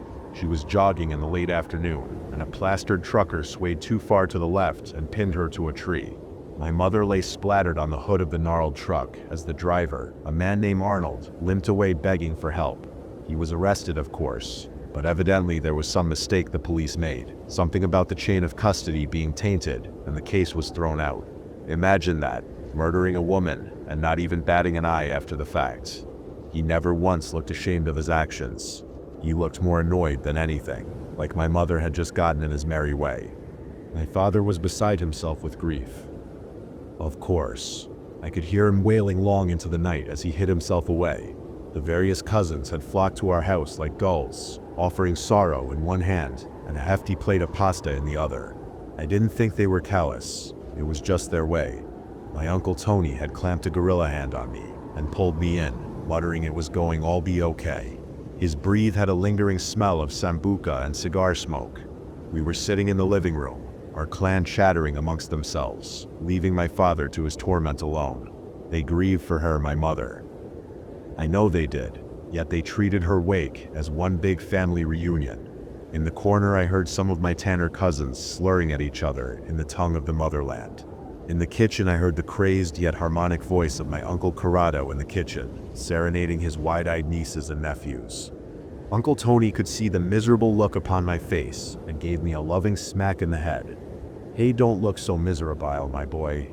Ya Mutha is gone, but the family, it'll always be here for you, he said through puckered lips. Don't you worry either, that Sunoba bitch is gonna get his, he warned, a tiger's grin forming on his face. You mean it? Uncle Tony cut me off with a finger to his lips and a firm grasp on my back. We don't talk about it here. Bad karma. It'll be taken care of. That's all you need to know. Let me ask you something though. How does it work? I whispered to him, leaning into the man despite wafts of drink and bad cologne emitting from him. Suppose you'd have to ask your pop about that, he said after a moment. He took a sip from his drink, a long one. Have my theories, of course. We all do, he admitted quietly. I perked up at this. To be honest, I always just assumed someone within the family took care of things. I admitted uneasily. This got a hearty laugh out of Tony. Christ, kid, you think we're He tapped his nose. No, come on. We're a lot of things, but we're an honest bunch. We ain't connected like that, he stated plainly. The thing with the book, I don't know how it works other than magic, kid. Gotta be. Keeper of the ledger has gotta be a warlock or something like that, using the old Italian black magic on people. Tony slurred. A crazy explanation, and one I would hear at least twice more that night. After I left Tony's charming embrace, I went around and casually asked about the ledger to others. Some laughed it off. Others hushed up real quick. Few cousins even thought we were connected after all. Said the ledger was a hit list for those who owed certain people too much money. Others said the ledger was a myth, a family fable to make us feel better during hard times. That didn't account for the deadly results of the myth, of course, but they dismissed it as bad luck. In face, that's what some others said as well, that we were blessed and others purely unlucky. I heard it all, blood magic, a pact with a demon. Ask any member of my family, and you would get tangled in a web of conspiracy. The only common answer was your father would know better. That night I decided I would ask him about that solemn task. The rest of the evening was spent with the comfort of relatives, an array of pasta and meat. The fridge looked like it had been fully staffed by an Olive Garden, and the aroma of herbs and garlic clung to the air in desperation. Soon enough I was alone in the house, save my father, who was still holed up in his room. It was a deadly sort of quiet in that house, the kind where you can't bear to be alone with your thoughts. I tiptoed up the winding stairs towards my father's room. Stopping at the top, I called out to him. The silence slapped me in the face. My father's door was shut tight, yet I could see light creeping out from the bottom. I approached the oak wood door with a sudden caution, worried that my father had decided to join my mother wherever she rested. I crept towards the door like an unwanted intruder, and to my surprise it creaked open ever so slightly. Light slashed my face, and I winced at the sudden flash of white lightning. I peeked inside and stood frozen at the impossible sight before me. My father sat on his bed, clutching his silk sheets, like his life depended on it. His head, frosty with age, yet full of hair, was titled upward. His eyes had seemed to roll back into his head, his ghostly whites looking out into nothing. My father was engulfed, no embraced, by a massive pair of feathered wings. The feathers shined bright in the dark, like diamonds shooting out the most blinding light imaginable. The angelic wings were attached to a massive yet slender figure kneeling down behind him. It had to be 9 feet tall as is. I couldn't imagine how large it was standing up. It had flowing golden hair, each strand as bright as a 24K star. It dangled its arms over my father's shoulders, like it was straddling an old friend. The arms had these circular growths on them, oval-shaped yet glassy. It was only when I saw the being's face did I realized what those growths were. The being had soft eyes, 8 pairs of them on the face. I could make out no nose or mouth. The being simply had eyes all over. They were white with golden iris placed perfectly in the center, like it had been sculpted by a master craftsman. The longer I looked at this being, the less frightened I became. My fear slowly melted away and was replaced by a soothing voice in my head. It simply told me, "Be not afraid." It was an androgynous voice, yet I swore I could hear the silky tones of my mother's voice in it. I clasped my mouth as tears started to form, yet I knew not why. The eyes on the celestial's arms began to awake, and I felt their curious views on me. The being tilted its head towards me, studying me. That uneasy feeling began to return, like I had seen something I shouldn't have. "Go now, child," the voice commanded softly. "It is not your time yet." The voice was sympathetic yet oddly harsh. My father stirred slightly, and the being turned its attention back to him, soothing his strained mind. I backed away from the door, my eyes aching from the glow. I rubbed them and stumbled into my own room, ignorant of the thing I had witnessed. I collapsed onto my bed, and the slumbering world stole me into itself. I awoke late into the next day, to the sound of my father whistling a merry tune. He knocked on my door and came in, a plate of eggs in hand and his phone in the other. He sat down next to me, offering me both without a word. On the screen was a breaking news story. Arnold Weaver, the man who had murdered my mother and walked free, had been killed. The man had been out celebrating his legal victory at a bar of all places. Early morning he had stumbled out, when a neon sign above him collapsed from its scaffolding directly onto the man's head. It had killed him instantly. There were no pictures of the body, simply a cordoned-off street corner and a photo of a cop carrying away the bloody sign. It was a thick neon picture of a beer bottle, the bottom heavy with blood. My father looked pleased in spite of himself. I noticed some wrinkles around his eyes, like he had aged 5 years in one night. I asked him if he was tired, brushing past the news. He smiled sadly and said he was. "Using the ledger for yourself takes more out of you than it normally does, but it was worth it." he explained. Dad, I looked into your room last night, and I saw. I began eagerly, but taking one look into my father's eyes was all I needed to clamp shut. Don't worry about that just yet. Leo, I heard you were asking everyone at the wake last night. He spoke softly. I'll tell you all you need to know for now. The ledger was a gift to our family generations ago. It was meant to protect us and avenge us when it failed. Of course, you've heard some of the things your cousins have asked for. That man at Cousin Sarah's job, who got the promotion over her, for example. He scoffed, then winced at the memory. The Keeper cannot refuse a request. You see, no matter how abusive the use of its power can be, it takes a part of you every time, Leo. My father died young, as his before, and I'm sure I will as well. There we shall be judged, and I just hope they will look upon us with mercy. He grasped my hands. Do you understand what I'm telling you here? I nodded my head, and to be honest, even now, I don't fully grasp it. He accepted my lie, and we went about our days like nothing had happened. This was 6 years ago now, and today is the day I buried my father. It was an aneurysm. Or so I'm told. It came for him while he was sleeping. Probably didn't even feel it. We should all be so lucky, my Uncle Tony had said as he gorged himself on wine and pasta. A man pulled me aside during the funeral and explained my father had left me a locked box and a small sum of money as part of his will. He had the box in hand, and I didn't even have to open it. I tucked it away in my coat jacket and thanked the man who disappeared into the crowd. I felt ill after that and started to leave. An arm caught me as I was out the door. I turned to see my Aunt Rita, her chalky face hidden by a vial of sorrow.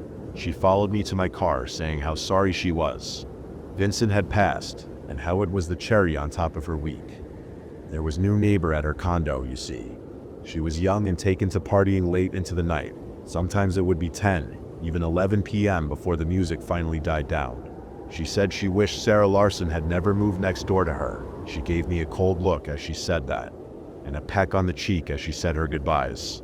I just stood next to my car, a sinking fear in my chest I hadn't felt in 6 years. So now I sit in my room, ledger in hand. I stare at the thousands of names etched into this tome. The paper has become cracked and wrinkly. It reeks of mothballs and dust. I have just finished adding the newest name, and now I wait, I suppose. I await the coming of the being, this guardian that has watched our family squander its power over petty grievances. My father was right in the end. I can only hope we aren't judged too harshly.